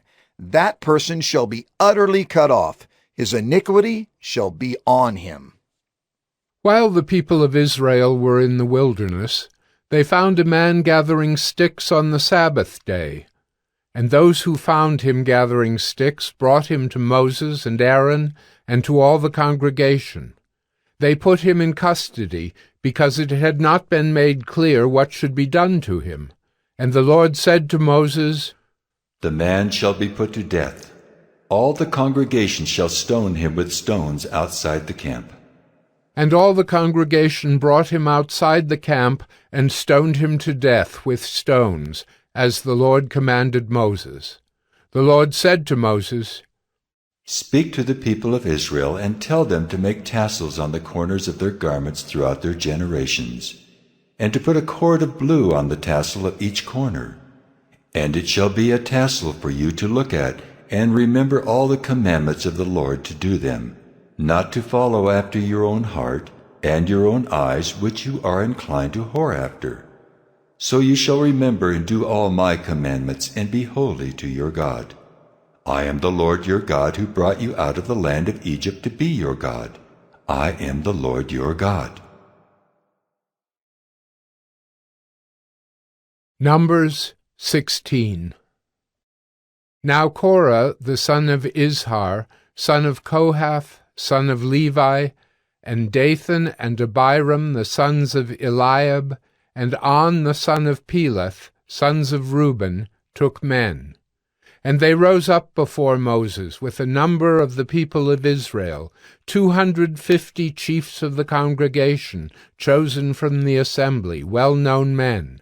They assembled themselves together against Moses and against Aaron, and said to them, "You have gone too far, for all in the congregation are holy, every one of them, and the Lord is among them. Why then do you exalt yourselves above the assembly of the Lord?" When Moses heard it, he fell on his face, and he said to Korah and all his company, "In the morning the Lord will show who is his, and who is holy, and will bring him near to him. The one whom he chooses he will bring near to him. Do this: take censers, Korah and all his company, put fire in them, and put incense on them before the Lord tomorrow. And the man whom the Lord chooses shall be the Holy One. You have gone too far, sons of Levi." And Moses said to Korah, "Hear now, you sons of Levi, is it too small a thing for you that the God of Israel has separated you from the congregation of Israel to bring you near to himself, to do service in the tabernacle of the Lord, and to stand before the congregation to minister to them, and that he has brought you near him, and all your brothers, the sons of Levi, with you? And would you seek the priesthood also? Therefore, it is against the Lord that you and all your company have gathered together. What is Aaron that you grumble against him?" And Moses sent to call Dathan and Abiram, the sons of Eliab. And they said, "We will not come up. Is it a small thing that you have brought us up out of a land flowing with milk and honey to kill us in the wilderness, that you must also make yourself a prince over us?" Moreover, you have not brought us into a land flowing with milk and honey, nor given us inheritance of fields and vineyards. Will you put out the eyes of these men? We will not come up. And Moses was very angry, and said to the Lord, "Do not respect their offering. I have not taken one donkey from them, and I have not harmed one of them." And Moses said to Korah, Be present, you and all your company, before the Lord, you and they and Aaron, tomorrow. And let every one of you take his censer and put incense on it. And every one of you bring before the Lord his censer, 250 censers. You also, and Aaron, each his censer. So every man took his censer and put fire in them, and laid incense on them, and stood at the entrance of the tent of meeting with Moses and Aaron. Then Korah assembled all the congregation against them at the entrance of the tent of meeting. And the glory of the Lord appeared to all the congregation. And the Lord spoke to Moses and to Aaron, saying, Separate yourselves from among this congregation, that I may consume them in a moment. And they fell on their faces and said, O God, the God of the spirits of all flesh, shall one man sin, and will you be angry with all the congregation? And the Lord spoke to Moses, saying, Say to the congregation, Get away from the dwelling of Korah, Dathan, and Abiram. Then Moses rose and went to Dathan and Abiram, and the elders of Israel followed him. And he spoke to the congregation, saying, Depart, please, from the tents of these wicked men, and touch nothing of theirs, lest you be swept away with all their sins. So they got away from the dwelling of Korah, Dathan, and Abiram. And Dathan and Abiram came out and stood at the door of their tents, together with their wives, their sons, and their little ones. And Moses said, Hereby you shall know that the Lord has sent me to do all these works, and that it has not been of my own accord. If these men die, as all men die, or if they are visited by the fate of all mankind, then the Lord has not sent me. But if the Lord creates something new, and the ground opens its mouth and swallows them up with all that belongs to them, and they go down alive into Sheol, then you shall know that these men have despised the Lord. And as soon as he had finished speaking all these words, the ground under them split apart, and the earth opened its mouth and swallowed them up, with their households and all the people who belonged to Korah and all their goods. So they and all that belonged to them went down alive into Sheol, and the earth closed over them, and they perished from the midst of the assembly. And all Israel who were around them fled at their cry, for they said, Lest the earth swallow us up! And fire came out from the Lord, and consumed the 250 men offering the incense. Then the Lord spoke to Moses, saying, Tell Eleazar the son of Aaron the priest to take up the censers out of the blaze. Then scatter the fire far and wide, for they have become holy. As for the censers of these men who have sinned at the cost of their lives, let them be made into hammered plates as a covering for the altar. For they offered them before the Lord, and they became holy. Thus they shall be a sign to the people of Israel. So Eleazar the priest took the bronze censers, which those who were burned had offered, and they were hammered out as a covering for the altar, to be a reminder to the people of Israel, so that no outsider who is not of the descendants of Aaron should draw near to burn incense before the Lord, lest he become like Korah and his company, as the Lord said to him through Moses.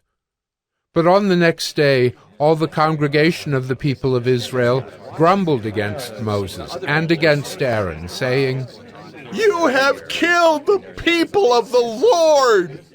And when the congregation had assembled against Moses and against Aaron, they turned toward the tent of meeting, and behold, the cloud covered it, and the glory of the Lord appeared. And Moses and Aaron came to the front of the tent of meeting, and the Lord spoke to Moses, saying, Get away from the midst of this congregation, that I may consume them in a moment.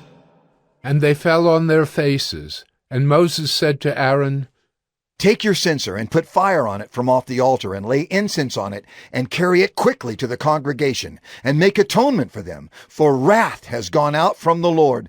The plague has begun." So Aaron took it as Moses said, and ran into the midst of the assembly. And behold, the plague had already begun among the people. And he put on the incense and made atonement for the people. And he stood between the dead and the living, and the plague was stopped. Now those who died in the plague were 14,700, besides those who died in the affair of Korah. And Aaron returned to Moses at the entrance of the tent of meeting when the plague was stopped. Numbers 17.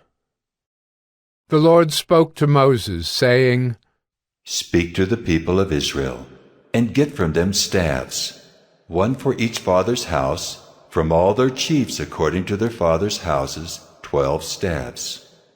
Write each man's name on his staff, and write Aaron's name on the staff of Levi. For there shall be one staff for the head of each father's house. Then you shall deposit them in the tent of meeting before the testimony where I meet with you. And the staff of the man whom I choose shall sprout. Thus I will make to cease from me the grumblings of the people of Israel, which they grumble against you." Moses spoke to the people of Israel, and all their chiefs gave him staffs, one for each chief, according to their fathers' houses, 12 staffs. And the staff of Aaron was among their staffs. And Moses deposited the staffs before the Lord in the tent of the testimony. On the next day Moses went into the tent of the testimony, and behold, the staff of Aaron for the house of Levi had sprouted, and put forth buds, and produced blossoms, and it bore ripe almonds. Then Moses brought out all the staffs from before the Lord to all the people of Israel. And they looked, and each man took his staff. And the Lord said to Moses, "Put back the staff of Aaron before the testimony, to be kept as a sign for the rebels, that you may make an end of their grumblings against me, lest they die." Thus did Moses. As the Lord commanded him, so he did. And the people of Israel said to Moses, "Behold, we perish! We are undone! We are all undone! Everyone who comes near to the tabernacle of the Lord shall die! Are we all to perish?" Numbers 18. So the Lord said to Aaron, "You and your sons and your father's house with you shall bear iniquity connected with the sanctuary, and you and your sons with you shall bear iniquity connected with your priesthood.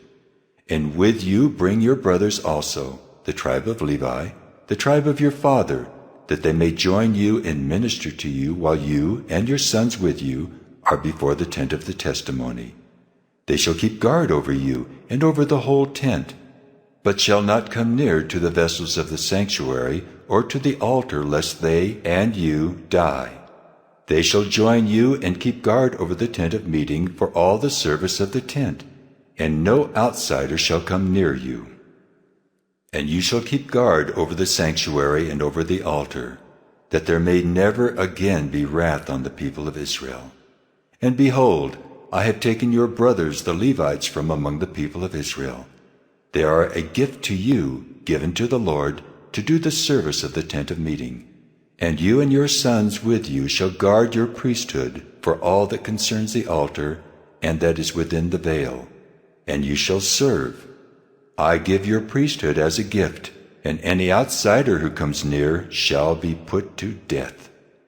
Then the Lord spoke to Aaron, "Behold, I have given you charge of the contributions made to me, all the consecrated things of the people of Israel. I have given them to you as a portion, and to your sons as a perpetual due. They shall be yours of the most holy things, reserved from the fire, every offering of theirs, every grain offering of theirs, and every sin offering of theirs, and every guilt offering of theirs which they render to me shall be most holy to you and to your sons. In a most holy place shall you eat it. Every male may eat it. It is holy to you. This also is yours, the contribution of their gift, all the wave offerings of the people of Israel. I have given them to you, and to your sons and daughters with you, as a perpetual due. Everyone who is clean in your house may eat it. All the best of the oil, and all the best of the wine and of the grain, the firstfruits of what they give to the Lord, I give to you. The first ripe fruits of all that is in their land which they bring to the Lord shall be yours. Everyone who is clean in your house may eat it. Every devoted thing in Israel shall be yours.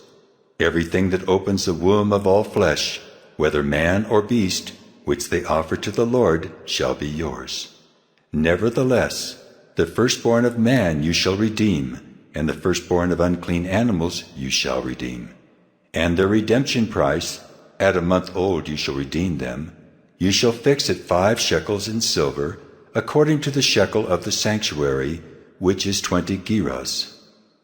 But the firstborn of a cow, or the firstborn of a sheep, or the firstborn of a goat you shall not redeem. They are holy. You shall sprinkle their blood on the altar, and shall burn their fat as a food offering, with a pleasing aroma to the Lord. But their flesh shall be yours, as the breast that is waved, and as the right thigh are yours.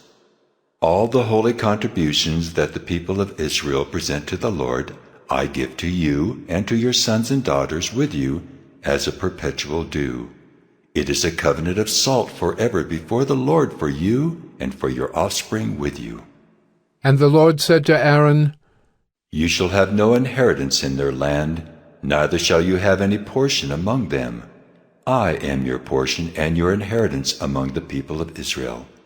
To the Levites I have given every tithe in Israel for an inheritance, in return for their service that they do, their service in the tent of meeting. So that the people of Israel do not come near the tent of meeting, lest they bear sin and die. But the Levites shall do the service of the tent of meeting, and they shall bear their iniquity.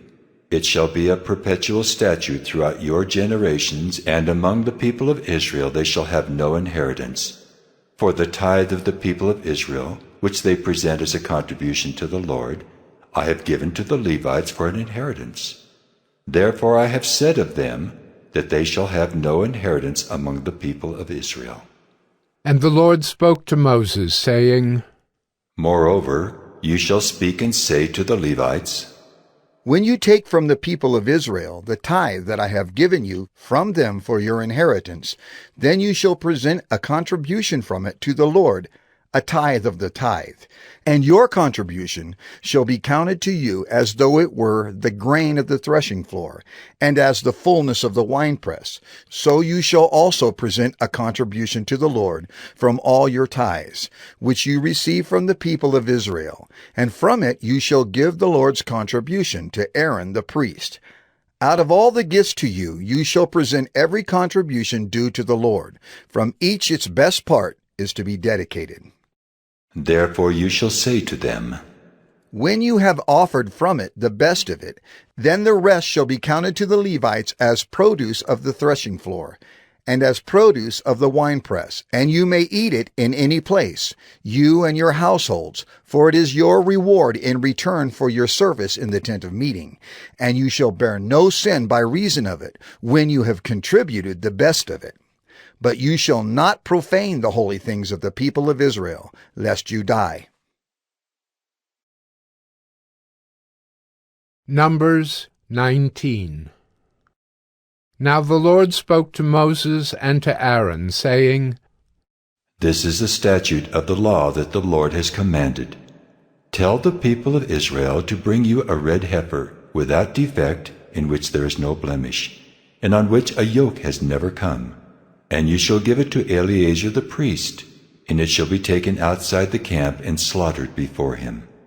And Eleazar the priest shall take some of its blood with his finger, and sprinkle some of its blood toward the front of the tent of meeting 7 times.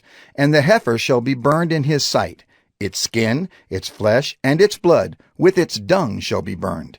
And the priest shall take cedar wood and hyssop and scarlet yarn, and throw them into the fire, burning the heifer.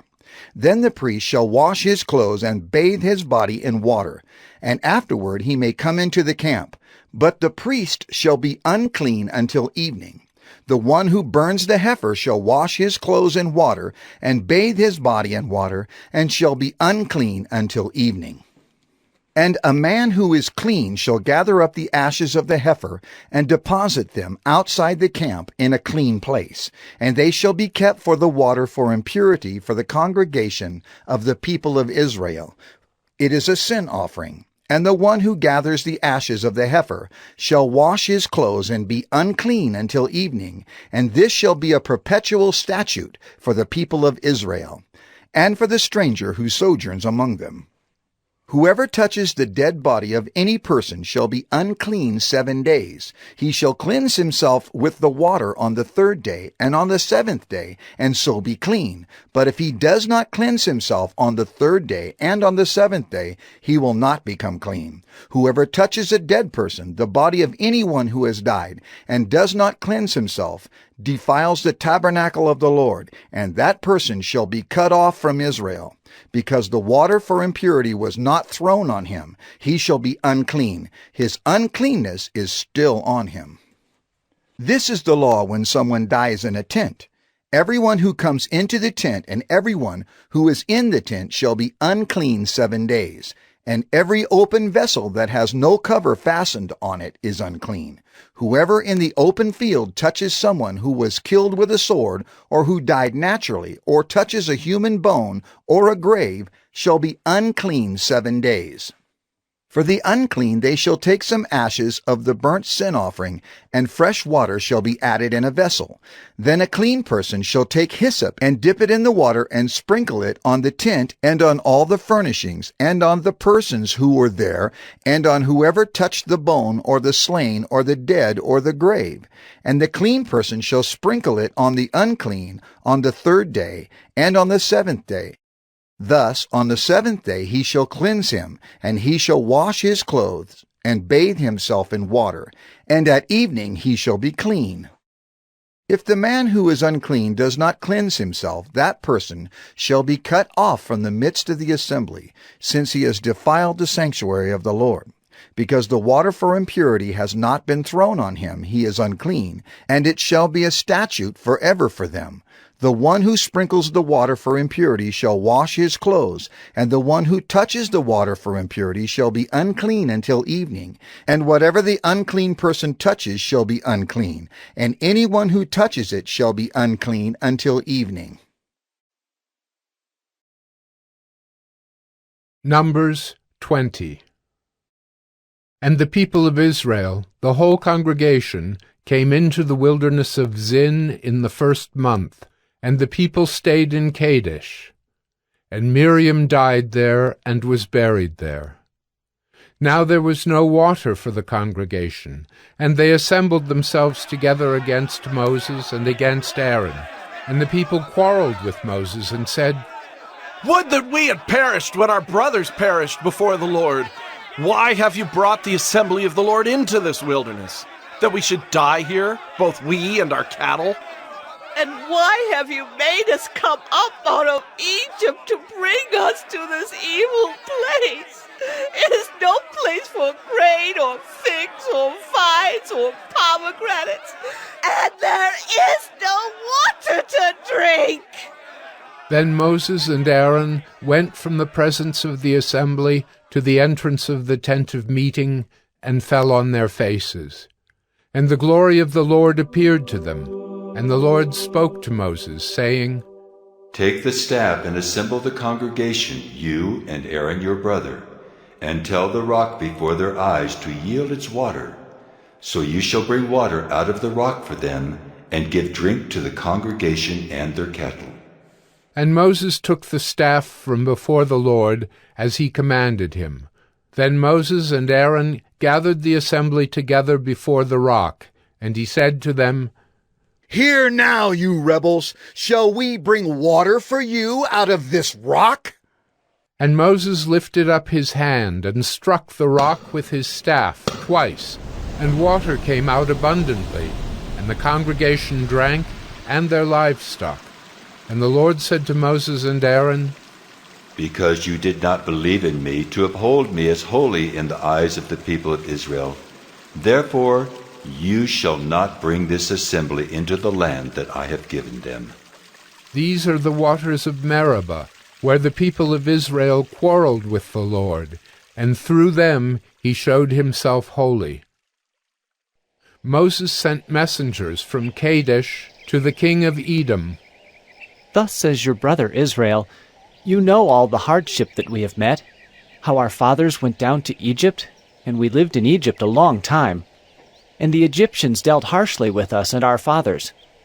And when we cried to the Lord, he heard our voice and sent an angel and brought us out of Egypt. And here we are in Kadesh, a city on the edge of your territory. Please let us pass through your land.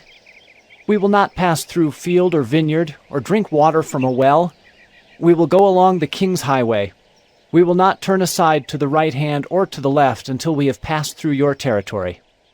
But Edom said to him, You shall not pass through, lest I come out with the sword against you.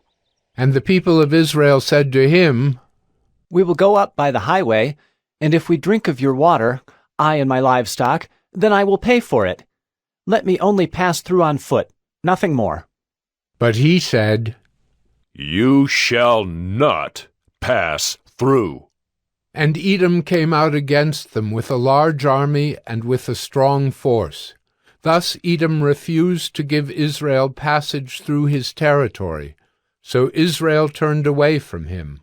And they journeyed from Kadesh, and the people of Israel, the whole congregation, came to Mount Hor.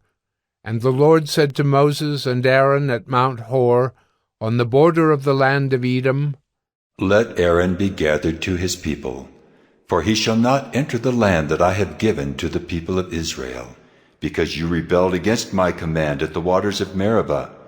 Take Aaron and Eleazar his son, and bring them up to Mount Hor, and strip Aaron of his garments, and put them on Eleazar his son, and Aaron shall be gathered to his people, and shall die there. Moses did as the Lord commanded, and they went up Mount Hor in the sight of all the congregation. And Moses stripped Aaron of his garments, and put them on Eleazar his son. And Aaron died there on the top of the mountain. Then Moses and Eleazar came down from the mountain. And when all the congregation saw that Aaron had perished, all the house of Israel wept for Aaron 30 days. Numbers 21. When the Canaanite, the king of Arad, who lived in the Negeb, heard that Israel was coming by the way of Atharim, he fought against Israel, and took some of them captive. And Israel vowed a vow to the Lord, and said, If you will indeed give this people into my hand, then I will devote their cities to destruction. And the Lord heeded the voice of Israel, and gave over the Canaanites, and they devoted them and their cities to destruction. So the name of the place was called Hormah. From Mount Hor they set out by the way to the Red Sea, to go around the land of Edom. And the people became impatient on the way, and the people spoke against God and against Moses. Why have you brought us up out of Egypt to die in the wilderness? For there is no food and no water, and we loathe this worthless food. Then the Lord sent fiery serpents among the people, and they bit the people, so that many people of Israel died. And the people came to Moses and said, We have sinned, for we have spoken against the Lord and against you. Pray to the Lord that he take away the serpents from us. So Moses prayed for the people, and the Lord said to Moses, Make a fiery serpent and set it on a pole, and everyone who is bitten when he sees it shall live. So Moses made a bronze serpent and set it on a pole, and if a serpent bit anyone, he would look at the bronze serpent and live. And the people of Israel set out and camped in Oboth. And they set out from Oboth, and camped at Abarim, in the wilderness that is opposite Moab, toward the sunrise. From there they set out and camped in the valley of Zered. From there they set out and camped on the other side of the Arnon, which is in the wilderness that extends from the border of the Amorites. For the Arnon is the border of Moab, between Moab and the Amorites. Therefore it is said in the book of the wars of the Lord, Waheb and Supha, and the valleys of the Arnon, and the slope of the valleys that extends to the seat of Ar, and leans to the border of Moab. And from there they continued to Beer, that is the well of which the Lord said to Moses, Gather the people together, so that I may give them water. Then Israel sang this song. Spring up, O well, sing to it, the well that the princes made, that the nobles of the people dug, with the scepter and with their staffs. And from the wilderness they went on to Mattanah, and from Mattanah to Nahaliel, and from Nahaliel to Bamoth, and from Bamoth to the valley lying in the region of Moab, by the top of Pisgah, that looks down on the desert. Then Israel sent messengers to Sihon, king of the Amorites, saying, Let me pass through your land. We will not turn aside into field or vineyard. We will not drink the water of a well. We will go by the king's highway until we have passed through your territory. But Sihon would not allow Israel to pass through his territory.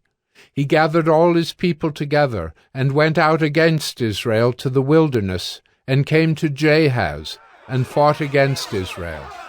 And Israel defeated him with the edge of the sword, and took possession of his land from the Arnon to the Jabbok, as far as to the Ammonites, for the border of the Ammonites was strong.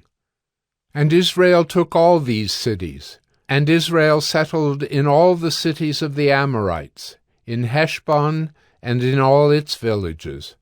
For Heshbon was the city of Sihon, the king of the Amorites, who had fought against the former king of Moab, and taken all his land out of his hand as far as the Arnon.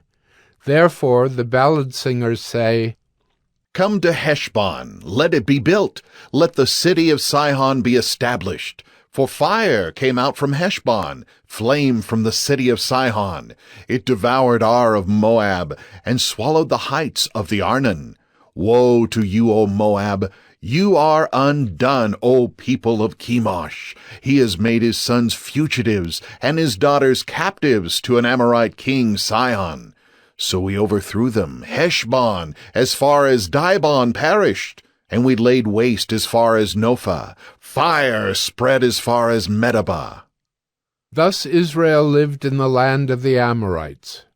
And Moses sent to spy out Jazer, and they captured its villages, and dispossessed the Amorites who were there. Then they turned, and went up by the way to Bashan. And Og the king of Bashan came out against them, he and all his people, to battle at Edrei.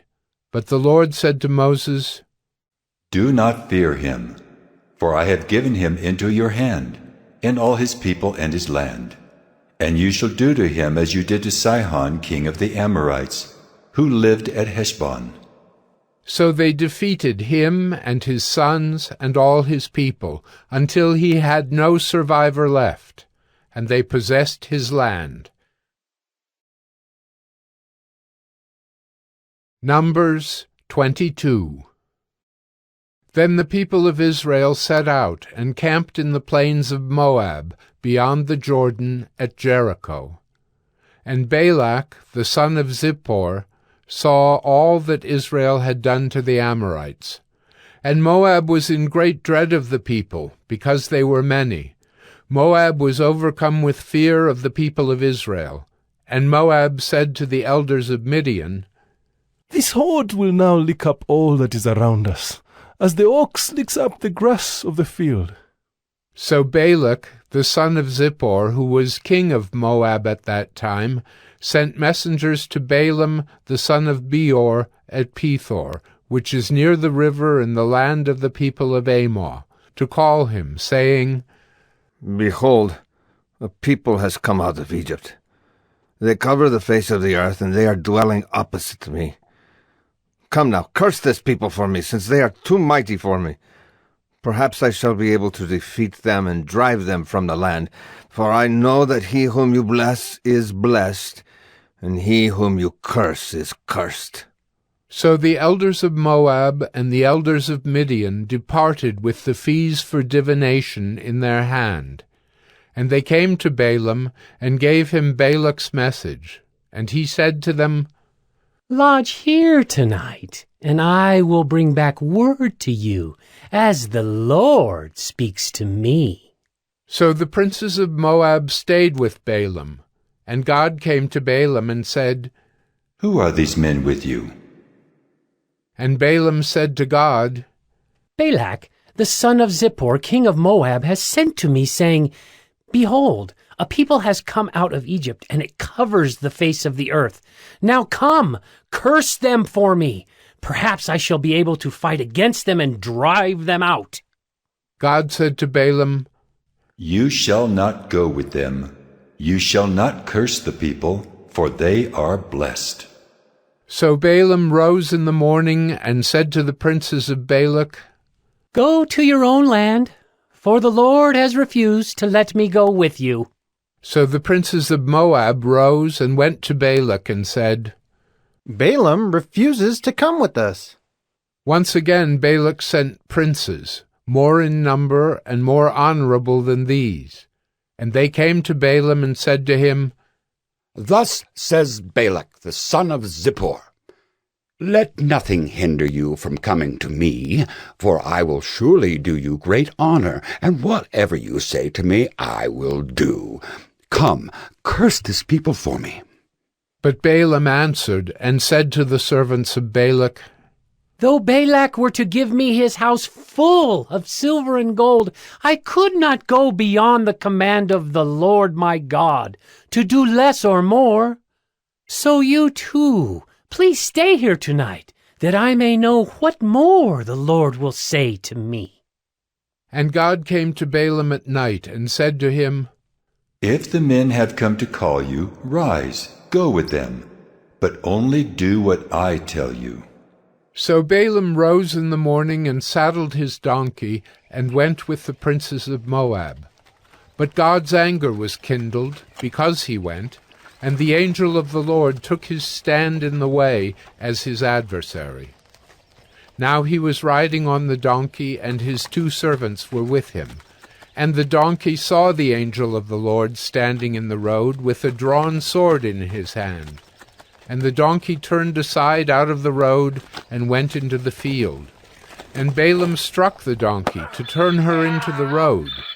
Then the angel of the Lord stood in a narrow path between the vineyards, with a wall on either side. And when the donkey saw the angel of the Lord, she pushed against the wall, and pressed Balaam's foot against the wall. So he struck her again. Then the angel of the Lord went ahead and stood in a narrow place, where there was no way to turn either to the right or to the left. When the donkey saw the angel of the Lord, she lay down under Balaam, and Balaam's anger was kindled, and he struck the donkey with his staff. Then the Lord opened the mouth of the donkey, and she said to Balaam, What have I done to you, that you have struck me these 3 times? And Balaam said to the donkey, Because you have made a fool of me, I wish I had a sword in my hand, for then I would kill you. And the donkey said to Balaam, Am I not your donkey, on which you have ridden all your life long to this day? Is it my habit to treat you this way? And he said, No. Then the Lord opened the eyes of Balaam, and he saw the angel of the Lord standing in the way, with his drawn sword in his hand. And he bowed down and fell on his face. And the angel of the Lord said to him, Why have you struck your donkey these 3 times? Behold, I have come out to oppose you, because your way is perverse before me. The donkey saw me and turned aside before me these 3 times. If she had not turned aside from me, surely just now I would have killed you and let her live." Then Balaam said to the angel of the Lord, I have sinned, for I did not know that you stood in the road against me. Now therefore, if it is evil in your sight, I will turn back. And the angel of the Lord said to Balaam, "Go with the men, but speak only the word that I tell you." So Balaam went on with the princes of Balak. When Balak heard that Balaam had come, he went out to meet him at the city of Moab, on the border formed by the Arnon, at the extremity of the border. And Balak said to Balaam, Did I not send to you to call you? Why did you not come to me? Am I not able to honor you? Balaam said to Balak, Behold, I have come to you. Have I now any power of my own to speak anything? The word that God puts in my mouth, that must I speak. Then Balaam went with Balak, and they came to Kiriath-Huzoth. And Balak sacrificed oxen and sheep, and sent for Balaam and for the princes who were with him. And in the morning Balak took Balaam, and brought him up to Bamoth Baal, and from there he saw a fraction of the people. Numbers 23. And Balaam said to Balak, Build for me here 7 altars, and prepare for me here 7 bulls and 7 rams. Balak did as Balaam had said, and Balak and Balaam offered on each altar a bull and a ram. And Balaam said to Balak, Stand beside your burnt offering, and I will go. Perhaps the Lord will come to meet me, and whatever he shows me, I will tell you. And he went to a bare height, and God met Balaam. And Balaam said to him, I have arranged the 7 altars, and I have offered on each altar a bull and a ram. And the Lord put a word in Balaam's mouth, and said, Return to Balak, and thus you shall speak. And he returned to him, and behold, he and all the princes of Moab were standing beside his burnt offering. And Balaam took up his discourse, and said, From Aram Balak has brought me, the king of Moab, from the eastern mountains. Come, curse Jacob for me, and come, denounce Israel. How can I curse whom God has not cursed? How can I denounce whom the Lord has not denounced? For from the top of the crags I see him, from the hills I behold him. Behold, a people dwelling alone, and not counting itself among the nations. Who can count the dust of Jacob, or number the 4th part of Israel? Let me die the death of the upright, and let my end be like his. And Balak said to Balaam, What have you done to me? I took you to curse my enemies, and behold, you have done nothing but bless them. And he answered and said, Must I not take care to speak what the Lord puts in my mouth? And Balak said to him, Please come with me to another place, from which you may see them. You shall see only a fraction of them, and shall not see them all. Then curse them for me from there. And he took him to the field of Zophim, to the top of Pisgah, and built 7 altars, and offered a bull and a ram on each altar. Balaam said to Balak, Stand here beside your burnt offering, while I meet the Lord over there. And the Lord met Balaam, and put a word in his mouth, and said, Return to Balak, and thus shall you speak. And he came to him, and behold, he was standing beside his burnt offering, and the princes of Moab with him.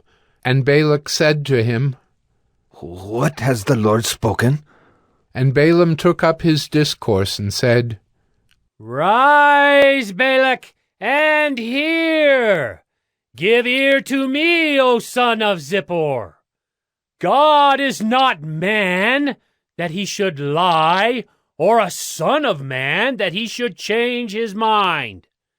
Has he said, and will he not do it? Or has he spoken, and will he not fulfill it? Behold, I received a command to bless. He has blessed, and I cannot revoke it. He has not beheld misfortune in Jacob, nor has he seen trouble in Israel. The Lord their God is with them, and the shout of a king is among them. God brings them out of Egypt, and is for them like the horns of the wild ox. For there is no enchantment against Jacob, no divination against Israel. Now it shall be said of Jacob and Israel, what has God wrought? Behold, a people! As a lioness it rises up, and as a lion it lifts itself. It does not lie down until it has devoured the prey and drunk the blood of the slain. And Balak said to Balaam, Do not curse them at all, and do not bless them at all. But Balaam answered Balak, Did I not tell you? All that the Lord says, that I must do. And Balak said to Balaam, Come now, I will take you to another place. Perhaps it will please God that you may curse them for me from there. So Balak took Balaam to the top of Peor, which overlooks the desert. And Balaam said to Balak, Build for me here 7 altars, and prepare for me here 7 bulls and 7 rams. And Balak did as Balaam had said, and offered a bull and a ram on each altar. Numbers 24. When Balaam saw that it pleased the Lord to bless Israel, he did not go, as at other times, to look for omens, but set his face toward the wilderness. And Balaam lifted up his eyes, and saw Israel camping, tribe by tribe. And the Spirit of God came upon him, and he took up his discourse and said, The oracle of Balaam, the son of Beor, the oracle of the man whose eye is opened, the oracle of him who hears the words of God, who sees the vision of the Almighty, falling down with his eyes uncovered. How lovely are your tents, O Jacob, your encampments, O Israel! Like palm groves that stretch afar, like gardens beside a river, like aloes that the Lord has planted, like cedar trees beside the waters. Water shall flow from his buckets, and his seed shall be in many waters. His king shall be higher than Agag, and his kingdom shall be exalted. God brings him out of Egypt, and is for him, like the horns of the wild ox. He shall eat up the nations, his adversaries, and shall break their bones in pieces, and pierce them through with his arrows. He crouched, he lay down like a lion, and like a lioness. Who will rouse him up? Blessed are those who bless you, and cursed are those who curse you. And Balak's anger was kindled against Balaam, and he struck his hands together. And Balak said to Balaam, I called you to curse my enemies, and behold, you have blessed them these 3 times. Therefore, now flee to your own place. I said, I will certainly honor you, but the Lord has held you back from honor. And Balaam said to Balak, Did I not tell your messengers whom you sent to me? If Balak should give me his house full of silver and gold, I would not be able to go beyond the word of the Lord, to do either good or bad of my own will. What the Lord speaks, that will I speak. And now, behold, I am going to my people. Come, I will let you know what this people will do to your people in the latter days. And he took up his discourse and said, The oracle of Balaam, the son of Beor, the oracle of the man whose eye is opened, the oracle of him who hears the words of God and knows the knowledge of the Most High, who sees the vision of the Almighty falling down with his eyes uncovered. I see him, but not now. I behold him, but not near. A star shall come out of Jacob, and a scepter shall rise out of Israel. It shall crush the forehead of Moab, and break down all the sons of Sheth. Edom shall be dispossessed, Seir also. His enemies shall be dispossessed. Israel is doing valiantly, and one from Jacob shall exercise dominion and destroy the survivors of cities. Then he looked on Amalek, and took up his discourse and said, Amalek was the first among the nations, but its end is utter destruction. And he looked on the Kenite, and took up his discourse and said, Enduring is your dwelling place, and your nest is set in the rock. Nevertheless, Cain shall be burned when Asher takes you away captive. And he took up his discourse and said, Alas, who shall live when God does this? But ships shall come from Kittim, and shall afflict Asher and Eber, and he too shall come to utter destruction. Then Balaam rose and went back to his place, and Balak also went his way. Numbers 25.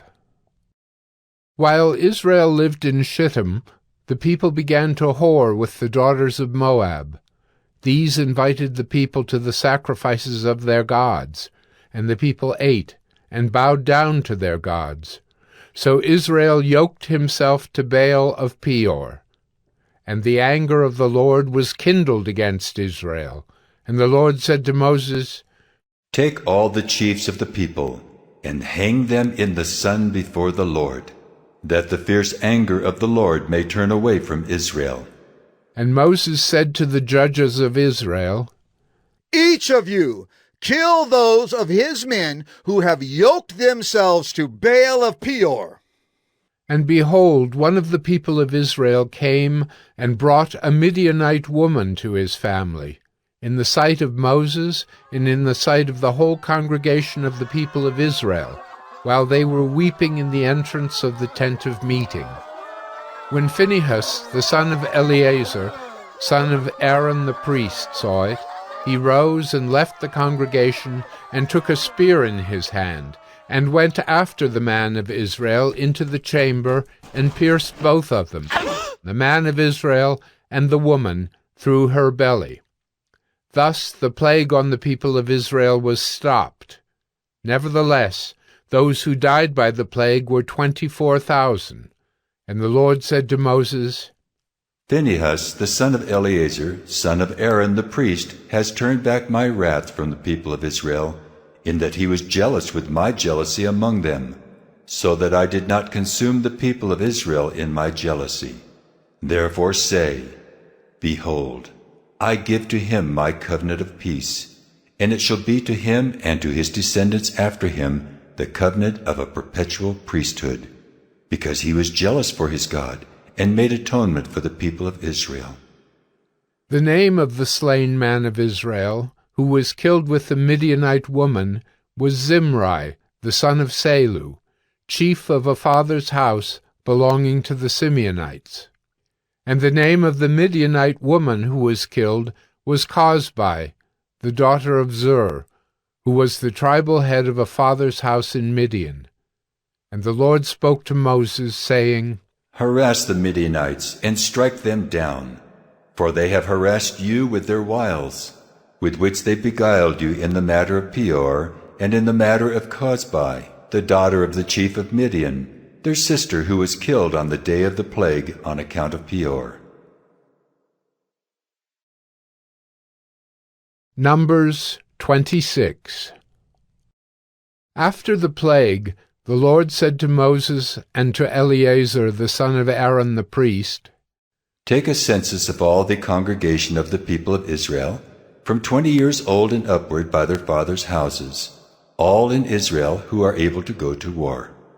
And Moses and Eleazar the priest spoke with them in the plains of Moab, by the Jordan at Jericho, saying, Take a census of the people from 20 years old and upward. As the Lord commanded Moses.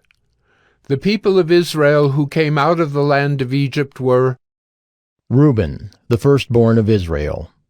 The sons of Reuben, of Hanok, the clan of the Hanokites, of Palu, the clan of the Paluites, of Hezron, the clan of the Hezronites, of Carmi, the clan of the Carmites. These are the clans of the Reubenites, and those listed were 43,730. And the sons of Palu, Eliab. The sons of Eliab, Nemuel, Dathan, and Abiram. These are the Dathan and Abiram, chosen from the congregation, who contended against Moses and Aaron in the company of Korah, when they contended against the Lord, and the earth opened its mouth and swallowed them up together with Korah, when that company died, when the fire devoured 250 men, and they became a warning.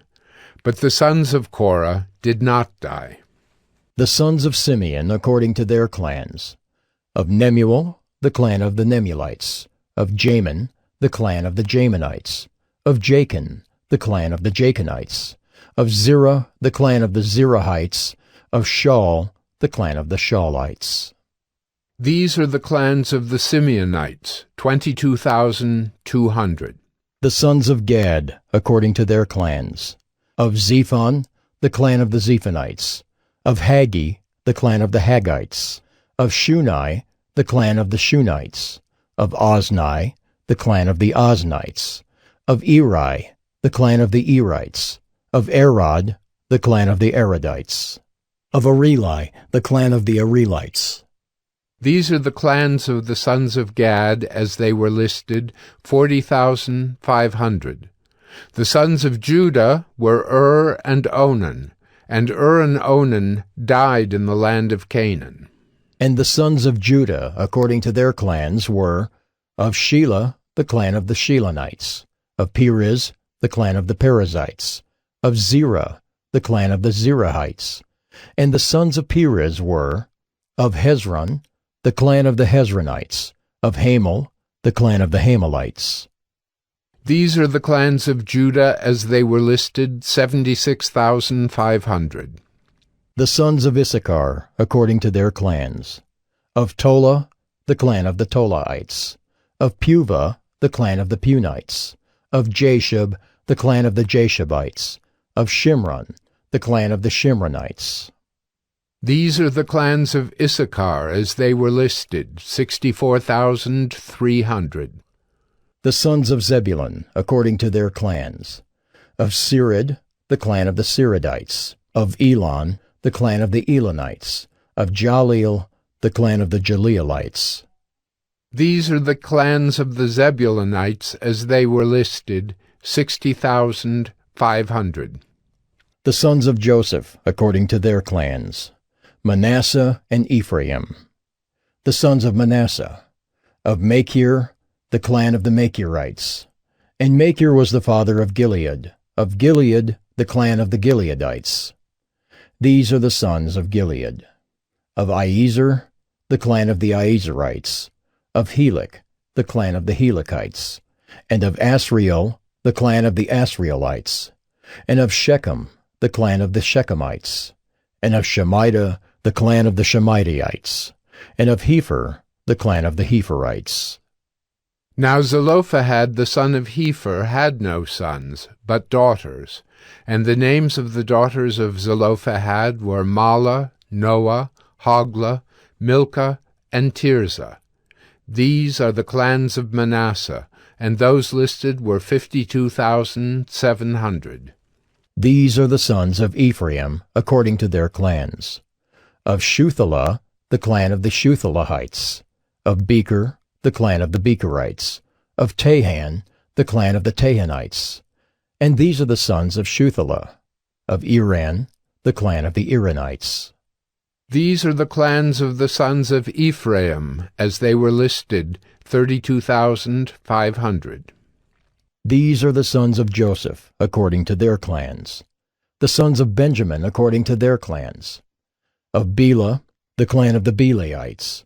Of Ashbel, the clan of the Ashbelites. Of Ahiram, the clan of the Ahiramites. Of Shephupham, the clan of the Shephuphamites. Of Hupham, the clan of the Huphamites. And the sons of Bela were Ard and Naaman. Of Ard, the clan of the Ardites. Of Naaman, the clan of the Naamites.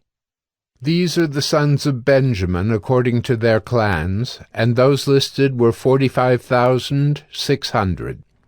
These are the sons of Dan according to their clans. Of Shuham, the clan of the Shuhamites. These are the clans of Dan according to their clans. All the clans of the Shuhamites, as they were listed, were 64,400. The sons of Asher according to their clans. Of Imnah, the clan of the Imnites. Of Ishvi, the clan of the Ishvites. Of Beriah, the clan of the Beriites. Of the sons of Beriah. Of Heber, the clan of the Heberites. Of Malchiel, the clan of the Malchielites. And the name of the daughter of Asher was Serah. These are the clans of the sons of Asher as they were listed, 53,400. The sons of Naphtali according to their clans. Of Jaziel, the clan of the Jazielites. Of Guni, the clan of the Gunites. Of Jezer, the clan of the Jezerites. Of Shillem, the clan of the Shillemites.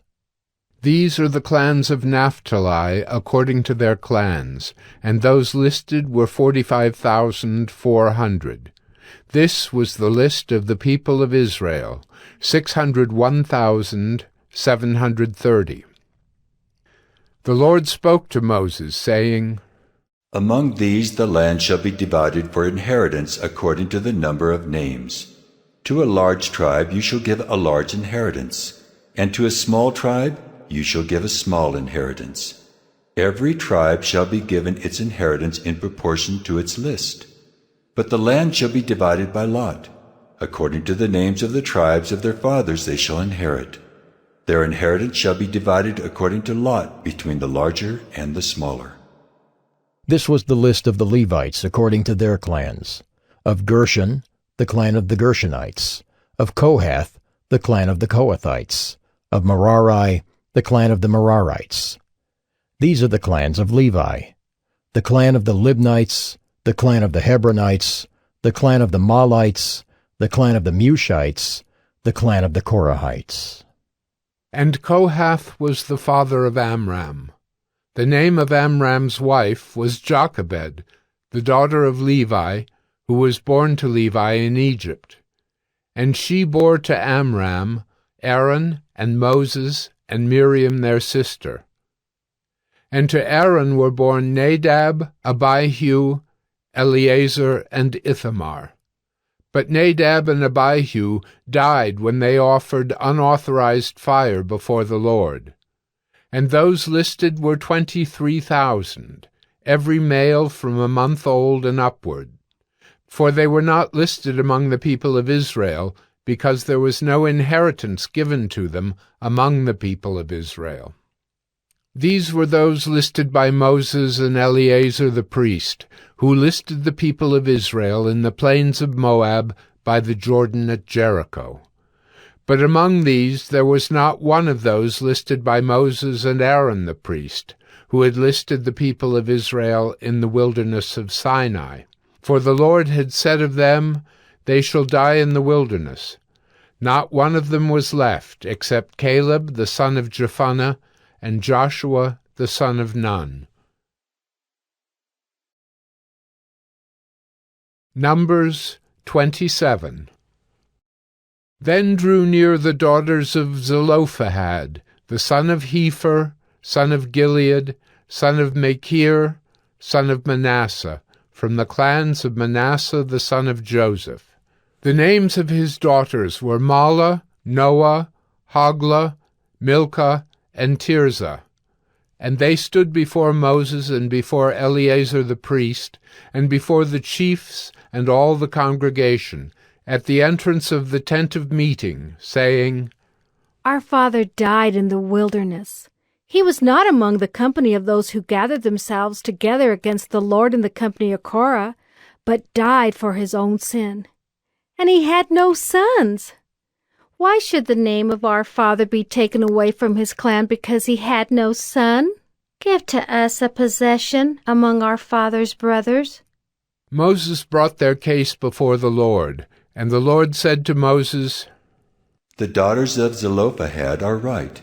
You shall give them possession of an inheritance among their father's brothers, and transfer the inheritance of their father to them. And you shall speak to the people of Israel, saying, If a man dies and has no son, then you shall transfer his inheritance to his daughter. And if he has no daughter, then you shall give his inheritance to his brothers.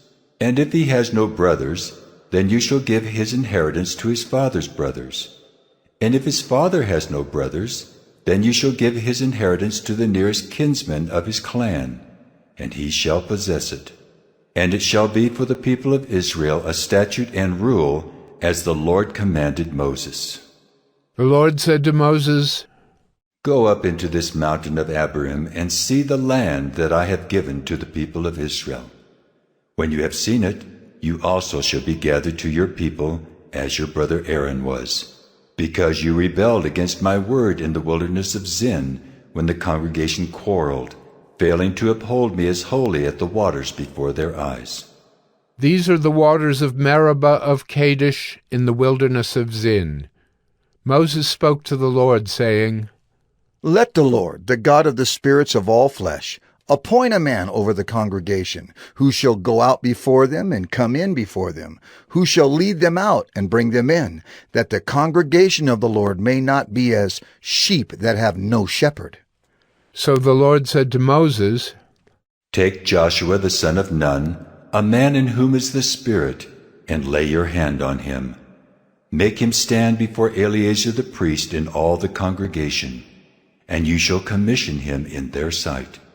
You shall invest him with some of your authority, that all the congregation of the people of Israel may obey. And he shall stand before Eleazar the priest, who shall inquire for him by the judgment of the Urim before the Lord. At his word they shall go out, and at his word they shall come in, both he and all the people of Israel with him, the whole congregation.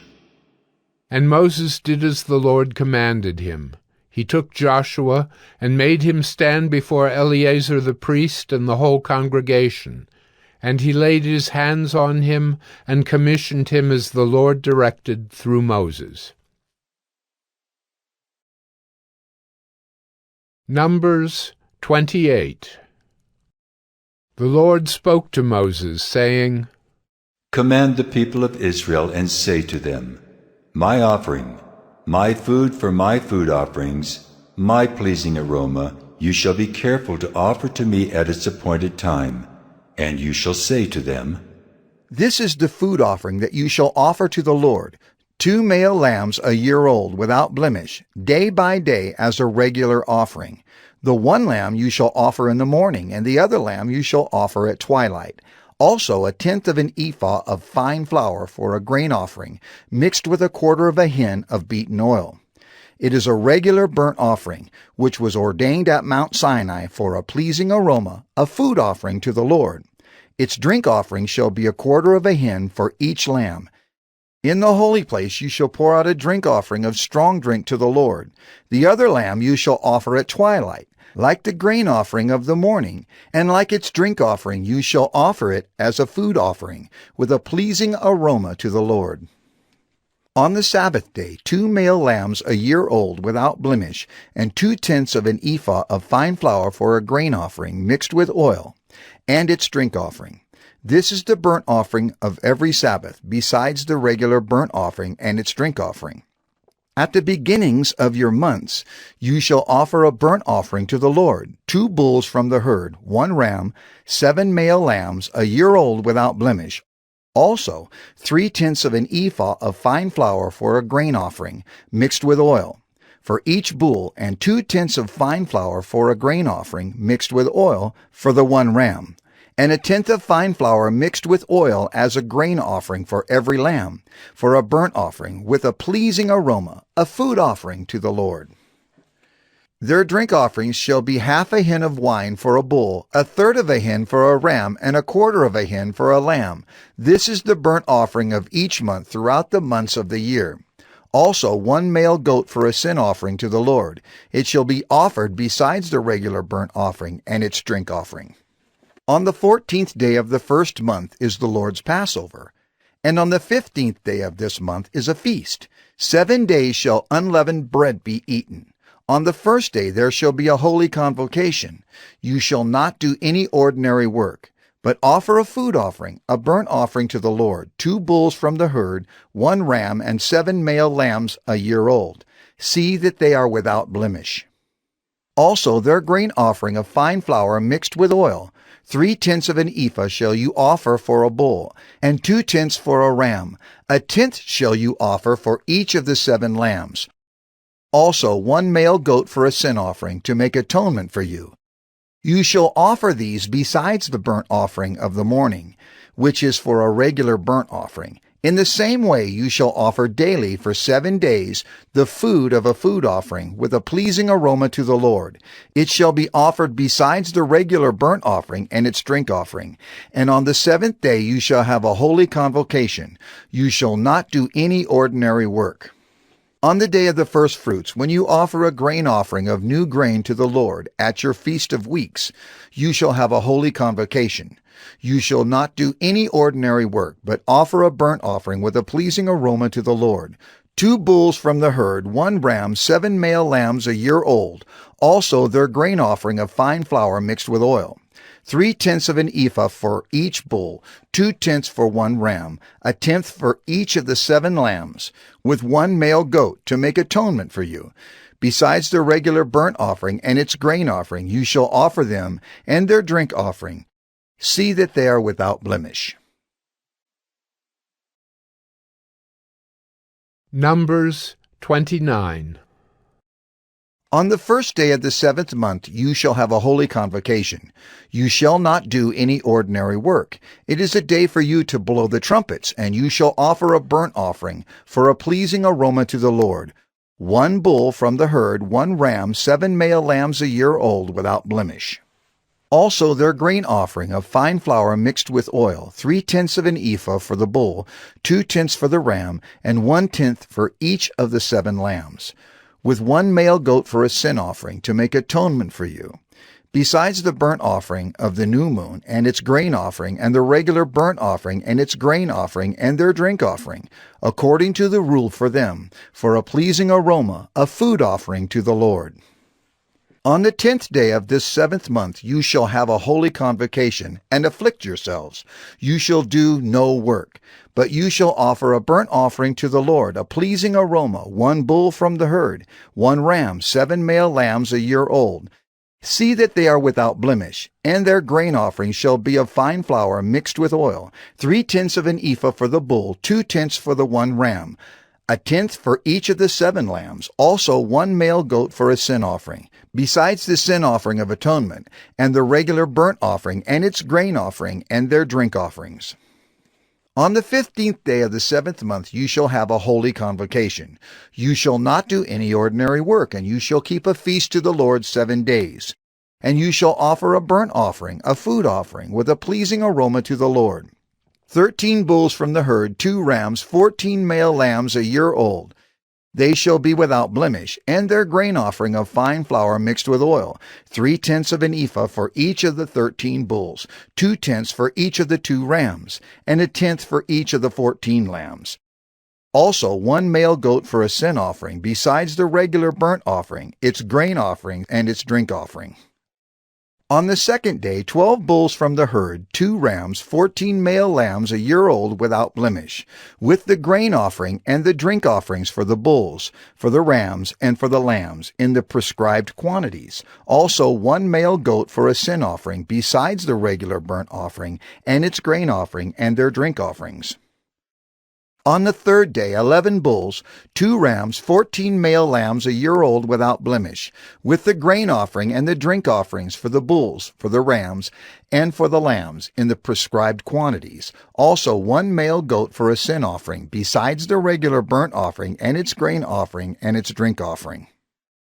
On the fourth day 10 bulls, 2 rams, 14 male lambs a year old without blemish, with the grain offering and the drink offerings for the bulls, for the rams, and for the lambs, in the prescribed quantities. Also 1 male goat for a sin offering, besides the regular burnt offering, its grain offering, and its drink offering. On the fifth day 9 bulls, 2 rams, 14 male lambs a year old without blemish, with the grain offering and the drink offerings for the bulls, for the rams, and for the lambs, in the prescribed quantities.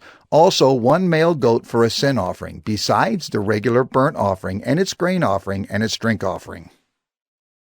On the sixth day 8 bulls, 2 rams, 14 male lambs a year old without blemish, with the grain offering and the drink offerings for the bulls, for the rams, and for the lambs, in the prescribed quantities. Also 1 male goat for a sin offering, besides the regular burnt offering, its grain offering, and its drink offerings. On the seventh day 7 bulls, 2 rams, 14 male lambs a year old without blemish, with the grain offering and the drink offerings for the bulls, for the rams, and for the lambs, in the prescribed quantities. Also 1 male goat for a sin offering, besides the regular burnt offering, its grain offering, and its drink offering. On the 8th day you shall have a solemn assembly. You shall not do any ordinary work, but you shall offer a burnt offering, a food offering with a pleasing aroma to the Lord, 1 bull, 1 ram, 7 male lambs a year old without blemish, and the grain offering and the drink offerings for the bull, for the ram, and for the lambs, in the prescribed quantities. Also 1 male goat for a sin offering, besides the regular burnt offering, and its grain offering, and its drink offering. These you shall offer to the Lord at your appointed feast, in addition to your vow offerings and your free will offerings, for your burnt offerings, and for your grain offerings, and for your drink offerings, and for your peace offerings. So Moses told the people of Israel everything, just as the Lord had commanded Moses. Numbers 30. Moses spoke to the heads of the tribes of the people of Israel, saying, This is what the Lord has commanded. If a man vows a vow to the Lord, or swears an oath to bind himself by a pledge, he shall not break his word. He shall do according to all that proceeds out of his mouth. If a woman vows a vow to the Lord, and binds herself by a pledge while within her father's house in her youth, and her father hears of her vow and of her pledge by which she has bound herself, and says nothing to her, then all her vows shall stand, and every pledge by which she has bound herself shall stand.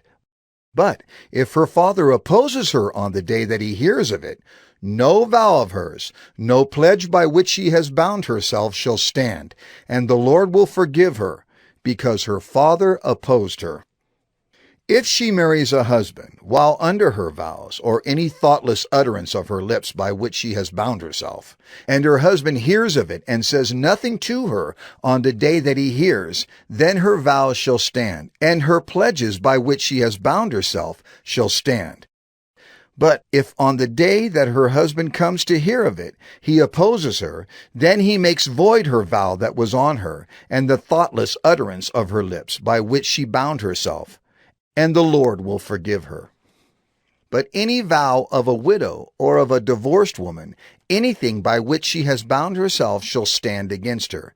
And if she vowed in her husband's house, or bound herself by a pledge with an oath, and her husband heard of it, and said nothing to her, and did not oppose her, then all her vows shall stand, and every pledge by which she bound herself shall stand. But if her husband makes them null and void on the day that he hears them, then whatever proceeds out of her lips concerning her vows, or concerning her pledge of herself, shall not stand. Her husband has made them void, and the Lord will forgive her.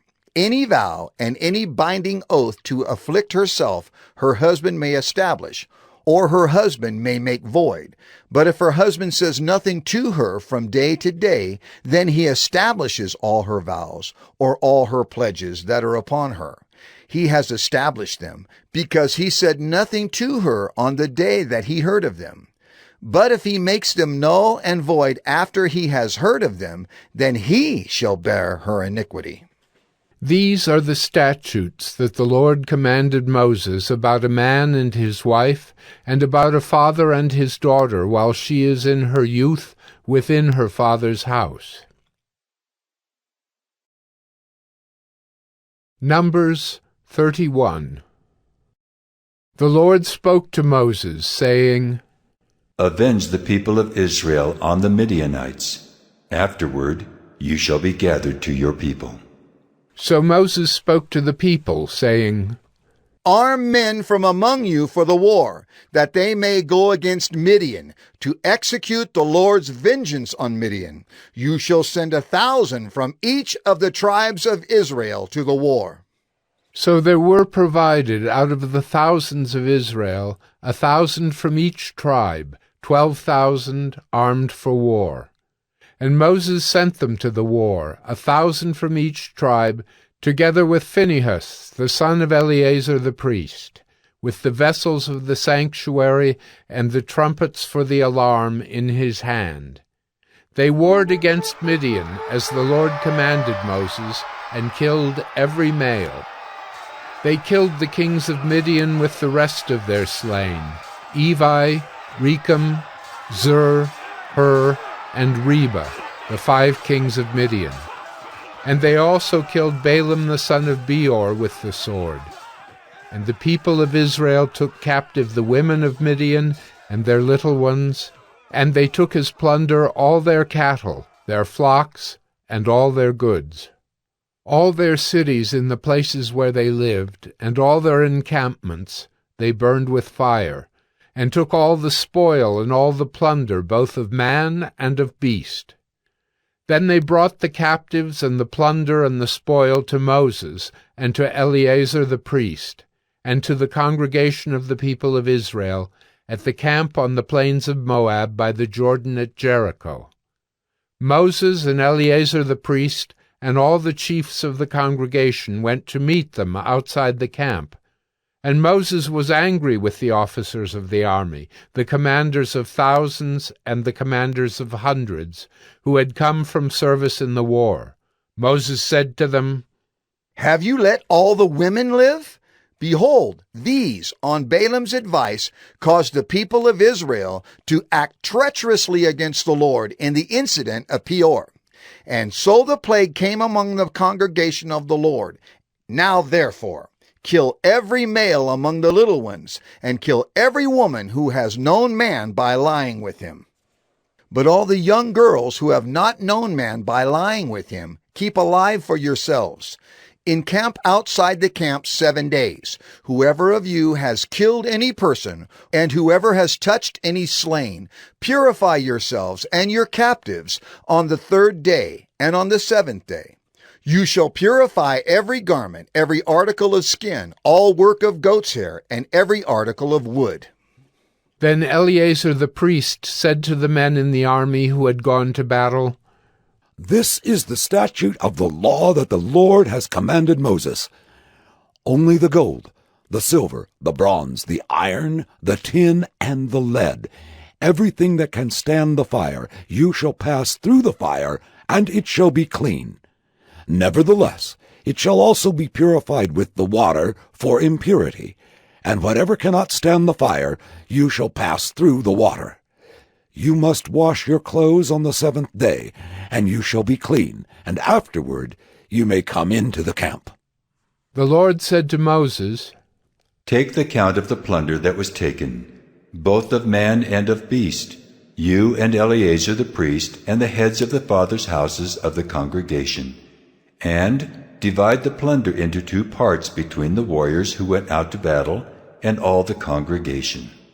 And levy for the Lord a tribute from the men of war who went out to battle, 1 out of 500 of the people, and of the oxen, and of the donkeys, and of the flocks. Take it from their half, and give it to Eleazar the priest as a contribution to the Lord. And from the people of Israel's half, you shall take 1 drawn out of every 50 of the people, of the oxen, of the donkeys, and of the flocks of all the cattle, and give them to the Levites who keep guard over the tabernacle of the Lord.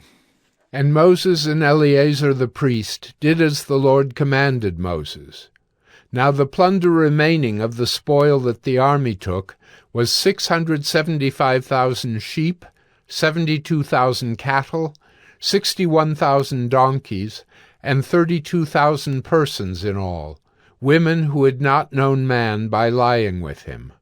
And the half, the portion of those who had gone out in the army, numbered 337,500 sheep.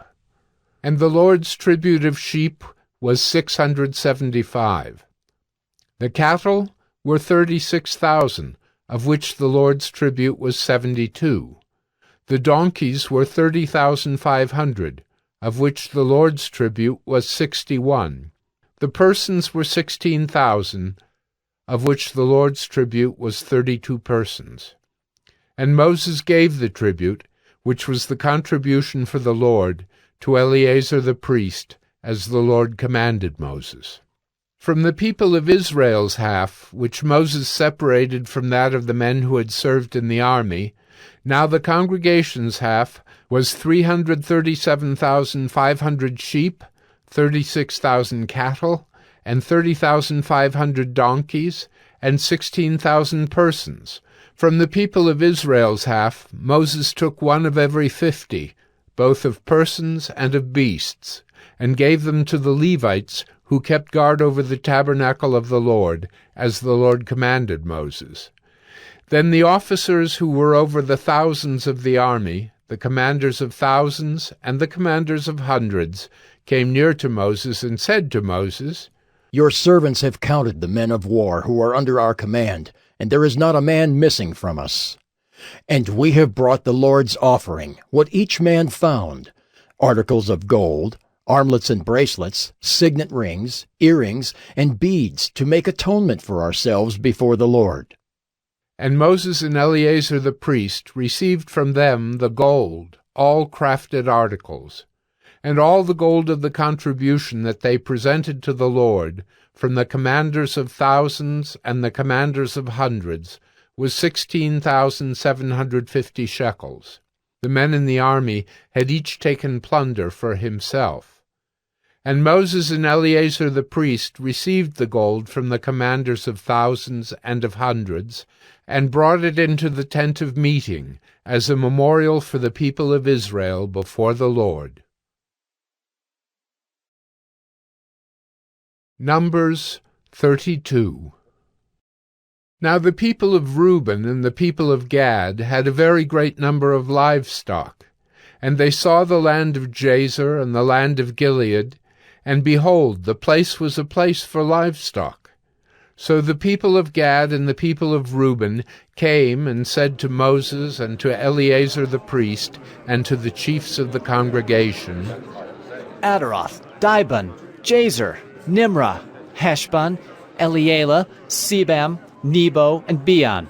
The land that the Lord struck down before the congregation of Israel is a land for livestock, and your servants have livestock. And they said, If we have found favor in your sight, let this land be given to your servants for a possession. Do not take us across the Jordan. But Moses said to the people of Gad and to the people of Reuben, Shall your brothers go to the war while you sit here? Why will you discourage the heart of the people of Israel from going over into the land that the Lord has given them? Your fathers did this when I sent them from Kadesh Barnea to see the land. For when they went up to the valley of Eshcol and saw the land, they discouraged the heart of the people of Israel from going into the land that the Lord had given them. And the Lord's anger was kindled on that day, and he swore, saying, Surely none of the men who came up out of Egypt from 20 years old and upward shall see the land that I swore to give to Abraham, to Isaac, and to Jacob, because they have not wholly followed me. None except Caleb, the son of Jephunneh, the Kenizzite, and Joshua, the son of Nun, for they have wholly followed the Lord. And the Lord's anger was kindled against Israel, and he made them wander in the wilderness 40 years until all the generation that had done evil in the sight of the Lord was gone. And behold, you have risen in your father's place, a brood of sinful men, to increase still more the fierce anger of the Lord against Israel. For if you turn away from following him, he will again abandon them in the wilderness, and you will destroy all this people. Then they came near to him and said, We will build sheepfolds here for our livestock, and cities for our little ones. But we will take up arms, ready to go before the people of Israel, until we have brought them to their place. And our little ones shall live in the fortified cities, because of the inhabitants of the land. We will not return to our homes until each of the people of Israel has gained his inheritance. For we will not inherit with them on the other side of the Jordan and beyond, because our inheritance has come to us on this side of the Jordan, to the east. So Moses said to them, If you will do this, if you will take up arms to go before the Lord for the war, and every armed man of you will pass over the Jordan before the Lord until he has driven out his enemies from before him, and the land is subdued before the Lord, then after that you shall return and be free of obligation to the Lord and to Israel. And this land shall be your possession before the Lord. But if you will not do so, behold, you have sinned against the Lord, and be sure your sin will find you out. Build cities for your little ones, and folds for your sheep, and do what you have promised. And the people of Gad and the people of Reuben said to Moses, Your servants will do as my Lord commands. Our little ones, our wives, our livestock, and all our cattle shall remain there in the cities of Gilead. But your servants will pass over, every man who is armed for war before the Lord to battle, as my Lord orders. So Moses gave command concerning them to Eleazar the priest, and to Joshua the son of Nun, and to the heads of the fathers' houses of the tribes of the people of Israel. And Moses said to them, If the people of Gad and the people of Reuben, every man who is armed to battle before the Lord, will pass with you over the Jordan, and the land shall be subdued before you, then you shall give them the land of Gilead for a possession. However, if they will not pass over with you armed, they shall have possessions among you in the land of Canaan. And the people of Gad and the people of Reuben answered, What the Lord has said to your servants, we will do. We will pass over armed before the Lord into the land of Canaan, and the possession of our inheritance shall remain with us beyond the Jordan. And Moses gave to them, to the people of Gad and to the people of Reuben, and to the half-tribe of Manasseh, the son of Joseph, the kingdom of Sihon, king of the Amorites, and the kingdom of Og, king of Bashan, the land and its cities with their territories, the cities of the land throughout the country. And the people of Gad built Dibon, Ataroth, Aroer, Atroth-Shophan, Jazer, Jogbehah, Beth-Nimrah, and Beth-Haran, fortified cities and folds for sheep. And the people of Reuben built Heshbon, Elealeh, Kiriathaim, Nebo, and Baal-Meon. Their names were changed, and Sibmah. And they gave other names to the cities that they built. And the sons of Machir, the son of Manasseh, went to Gilead and captured it, and dispossessed the Amorites who were in it. And Moses gave Gilead to Machir, the son of Manasseh, and he settled in it. And Jair, the son of Manasseh, went and captured their villages, and called them Havoth-Jair. And Nobah went and captured Kenath and its villages, and called it Nobah, after his own name. Numbers 33. These are the stages of the people of Israel when they went out of the land of Egypt by their companies under the leadership of Moses and Aaron. Moses wrote down their starting places, stage by command of the Lord, and these are their stages according to their starting places. They set out from Ramesses in the 1st month on the 15th day of the 1st month.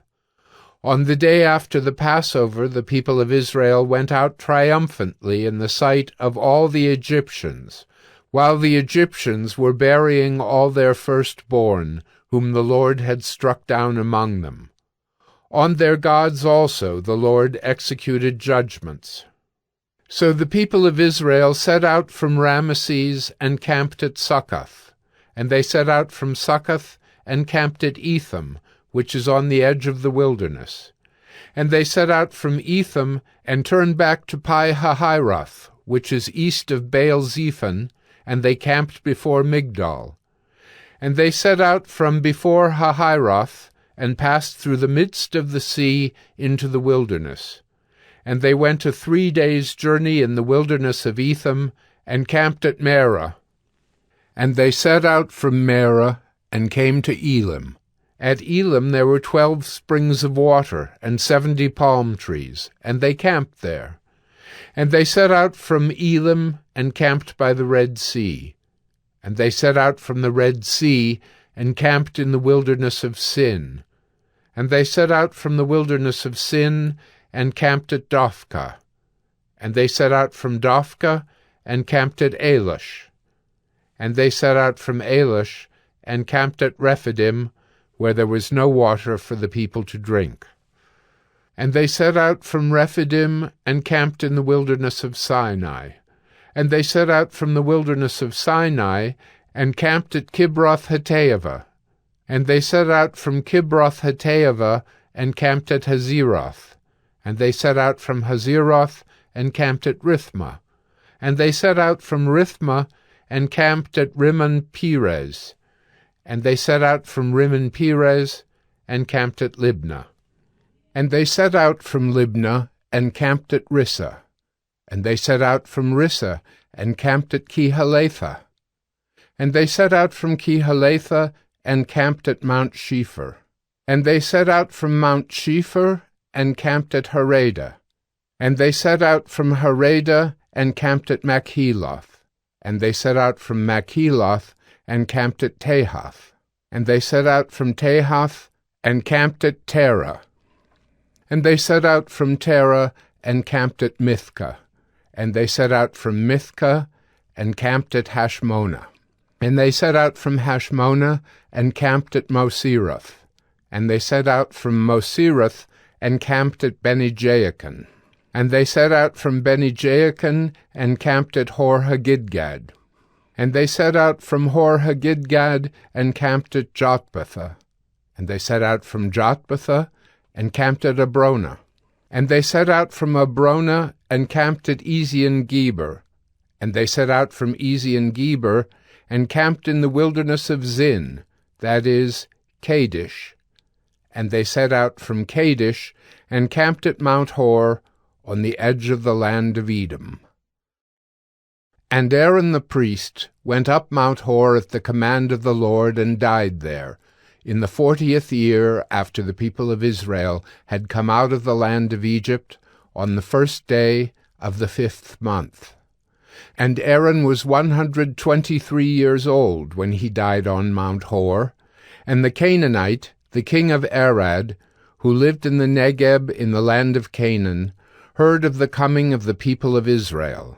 And they set out from Mount Hor, and camped at Zalmunna. And they set out from Zalmunna, and camped at Punon. And they set out from Punon, and camped at Oboth. And they set out from Oboth, and camped at Aya-Abarim, in the territory of Moab. And they set out from Ayim, and camped at Dibongad. And they set out from Dibongad, and camped at Almon-Diblathaim. And they set out from Almon-Diblathaim, and camped in the mountains of Abarim, before Nebo. And they set out from the mountains of Abarim, and camped in the plains of Moab by the Jordan at Jericho.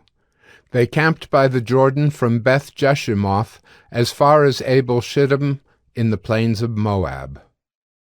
And the Lord spoke to Moses in the plains of Moab by the Jordan at Jericho, saying, Speak to the people of Israel and say to them, When you pass over the Jordan into the land of Canaan, then you shall drive out all the inhabitants of the land from before you, and destroy all their figured stones, and destroy all their metal images, and demolish all their high places. And you shall take possession of the land and settle in it. For I have given the land to you to possess it. You shall inherit the land by lot, according to your clans. To a large tribe you shall give a large inheritance, and to a small tribe you shall give a small inheritance. Wherever the lot falls for anyone, that shall be his. According to the tribes of your fathers you shall inherit. But if you do not drive out the inhabitants of the land from before you, then those of them whom you let remain shall be as barbs in your eyes and thorns in your sides, and they shall trouble you in the land where you dwell, and I will do to you as I thought to do to them. Numbers 34. The Lord spoke to Moses, saying, Command the people of Israel and say to them, When you enter the land of Canaan, this is the land that shall fall to you for an inheritance, the land of Canaan, as defined by its borders. Your south side shall be from the wilderness of Zin alongside Edom, and your southern border shall run from the end of the salt sea on the east. And your border shall turn south of the ascent of Akrabim, and cross to Zin, and its limit shall be south of Kadesh Barnea. Then it shall go on to Hazer Adar, and pass along to Asmon. And the border shall turn from Asmon to the brook of Egypt, and its limit shall be at the sea. For the western border you shall have the great sea and its coast. This shall be your western border. This shall be your northern border. From the great sea you shall draw a line to Mount Hor. From Mount Hor you shall draw a line to Lebo-Hamath. And the limit of the border shall be at Zedad. Then the border shall extend to Ziphron, and its limit shall be at Hazer Enan. This shall be your northern border. You shall draw a line for your eastern border from Hazer Enan to Shepham. And the border shall go down from Shepham to Riblah on the east side of Ain. And the border shall go down and reach to the shoulder of the sea of Kinnereth on the east. And the border shall go down to the Jordan, and its limit shall be at the salt sea. This shall be your land as defined by its borders all around. Moses commanded the people of Israel, saying, This is the land that you shall inherit by lot, which the Lord has commanded to give to the 9 tribes and to the half-tribe. For the tribe of the people of Reuben by fathers' houses, and the tribe of the people of Gad by their fathers' houses, have received their inheritance, and also the half-tribe of Manasseh. The 2 tribes and the half-tribe have received their inheritance beyond the Jordan, east of Jericho, toward the sunrise. The Lord spoke to Moses, saying, These are the names of the men who shall divide the land to you for inheritance: Eleazar the priest, and Joshua the son of Nun. You shall take 1 chief from every tribe to divide the land for inheritance. These are the names of the men. Of the tribe of Judah, Caleb the son of Jephunneh. Of the tribe of the people of Simeon, Shemuel the son of Ammihud. Of the tribe of Benjamin, Elidad the son of Kislon. Of the tribe of the people of Dan, a chief, Buckai the son of Joglai. Of the people of Joseph, of the tribe of the people of Manasseh, a chief, Haniel the son of Ephod. And of the tribe of the people of Ephraim, a chief, Kemuel the son of Shiftan. Of the tribe of the people of Zebulun, a chief, Elizaphan the son of Parnak. Of the tribe of the people of Issachar, a chief, Paltiel the son of Azan. And of the tribe of the people of Asher, a chief, Ahihud the son of Shalomai. Of the tribe of the people of Naphtali, a chief, Pedahel the son of Ammihud. These are the men whom the Lord commanded to divide the inheritance for the people of Israel in the land of Canaan. Numbers 35. The Lord spoke to Moses in the plains of Moab by the Jordan at Jericho, saying, Command the people of Israel to give to the Levites some of the inheritance of their possession as cities for them to dwell in, and you shall give to the Levites pasture lands around the cities. The cities shall be theirs to dwell in, and their pasture lands shall be for their cattle, and for their livestock, and for all their beasts. The pasture lands of the cities, which you shall give to the Levites, shall reach from the wall of the city outward 1,000 cubits all around. And you shall measure outside the city on the east side 2,000 cubits, and on the south side 2,000 cubits, and on the west side 2,000 cubits, and on the north side 2,000 cubits, the city being in the middle. This shall belong to them as pasture land for their cities. The cities that you give to the Levites shall be the 6 cities of refuge, where you shall permit the manslayer to flee. And in addition to them, you shall give 42 cities. All the cities that you give to the Levites shall be 48 with their pasture lands. And as for the cities that you shall give from the possession of the people of Israel, from the larger tribes you shall take many, and from the smaller tribes you shall take few. Each in proportion to the inheritance that it inherits shall give of its cities to the Levites. And the Lord spoke to Moses, saying, Speak to the people of Israel and say to them, When you cross the Jordan into the land of Canaan, then you shall select cities to be cities of refuge for you, that the manslayer, who kills any person without intent, may flee there. The cities shall be for you a refuge from the avenger, that the manslayer may not die until he stands before the congregation for judgment. And the cities that you give shall be your 6 cities of refuge.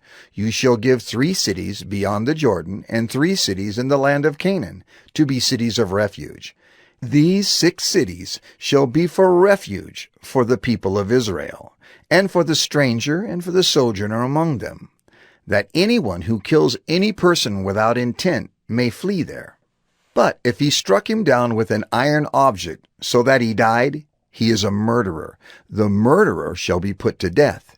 And if he struck him down with a stone tool that could cause death, and he died, he is a murderer. The murderer shall be put to death. Or if he struck him down with a wooden tool that could cause death, and he died, he is a murderer.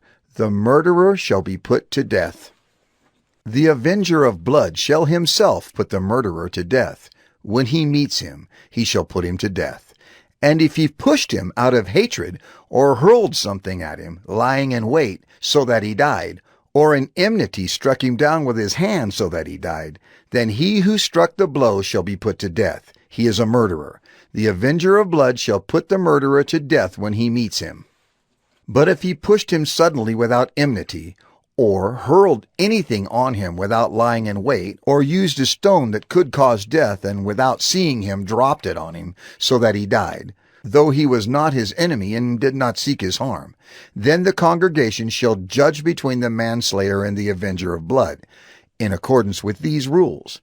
And the congregation shall rescue the manslayer from the hand of the avenger of blood, and the congregation shall restore him to his city of refuge, to which he had fled. And he shall live in it until the death of the high priest, who was anointed with the holy oil. But if the manslayer shall at any time go beyond the boundaries of his city of refuge, to which he fled, and the avenger of blood finds him outside the boundaries of his city of refuge, and the avenger of blood kills the manslayer, he shall not be guilty of blood, for he must remain in his city of refuge until the death of the high priest. But after the death of the high priest, the manslayer may return to the land of his possession. And these things shall be for a statute and rule for you throughout your generations in all your dwelling places. If anyone kills a person, the murderer shall be put to death on the evidence of witnesses. But no person shall be put to death on the testimony of one witness. Moreover, you shall accept no ransom for the life of a murderer, who is guilty of death, but he shall be put to death. And you shall accept no ransom for him who has fled to his city of refuge, that he may return to dwell in the land before the death of the high priest. You shall not pollute the land in which you live, for blood pollutes the land, and no atonement can be made for the land for the blood that is shed in it, except by the blood of the one who shed it. You shall not defile the land in which you live, in the midst of which I dwell, for I, the Lord, dwell in the midst of the people of Israel. Numbers 36. The heads of the fathers' houses of the clan of the people of Gilead, the son of Machir, son of Manasseh, from the clans of the people of Joseph, came near and spoke before Moses and before the chiefs, the heads of the fathers' houses of the people of Israel. They said, The Lord commanded my Lord to give the land for inheritance by lot to the people of Israel. And my Lord was commanded by the Lord to give the inheritance of Zelophehad our brother to his daughters. But if they are married to any of the sons of the other tribes of the people of Israel, then their inheritance will be taken from the inheritance of our fathers, and added to the inheritance of the tribe into which they marry. So it will be taken away from the lot of our inheritance. And when the Jubilee of the people of Israel comes, then their inheritance will be added to the inheritance of the tribe into which they marry, and their inheritance will be taken from the inheritance of the tribe of our fathers. And Moses commanded the people of Israel according to the word of the Lord, saying, The tribe of the people of Joseph is right. This is what the Lord commands concerning the daughters of Zelophehad. Let them marry whom they think best, only they shall marry within the clan of the tribe of their father. The inheritance of the people of Israel shall not be transferred from one tribe to another. For every one of the people of Israel shall hold on to the inheritance of the tribe of his fathers. And every daughter who possesses an inheritance in any tribe of the people of Israel shall be wife to one of the clan of the tribe of her father, so that every one of the people of Israel may possess the inheritance of his fathers. So no inheritance shall be transferred from one tribe to another, for each of the tribes of the people of Israel shall hold on to its own inheritance. The daughters of Zelophehad did as the Lord commanded Moses. For Mahlah, Tirzah, Hoglah, Milcah, and Noah, the daughters of Zelophehad, were married to sons of their father's brothers. They were married into the clans of the people of Manasseh, the son of Joseph, and their inheritance remained in the tribe of their father's clan. These are the commandments and the rules that the Lord commanded through Moses to the people of Israel in the plains of Moab by the Jordan at Jericho.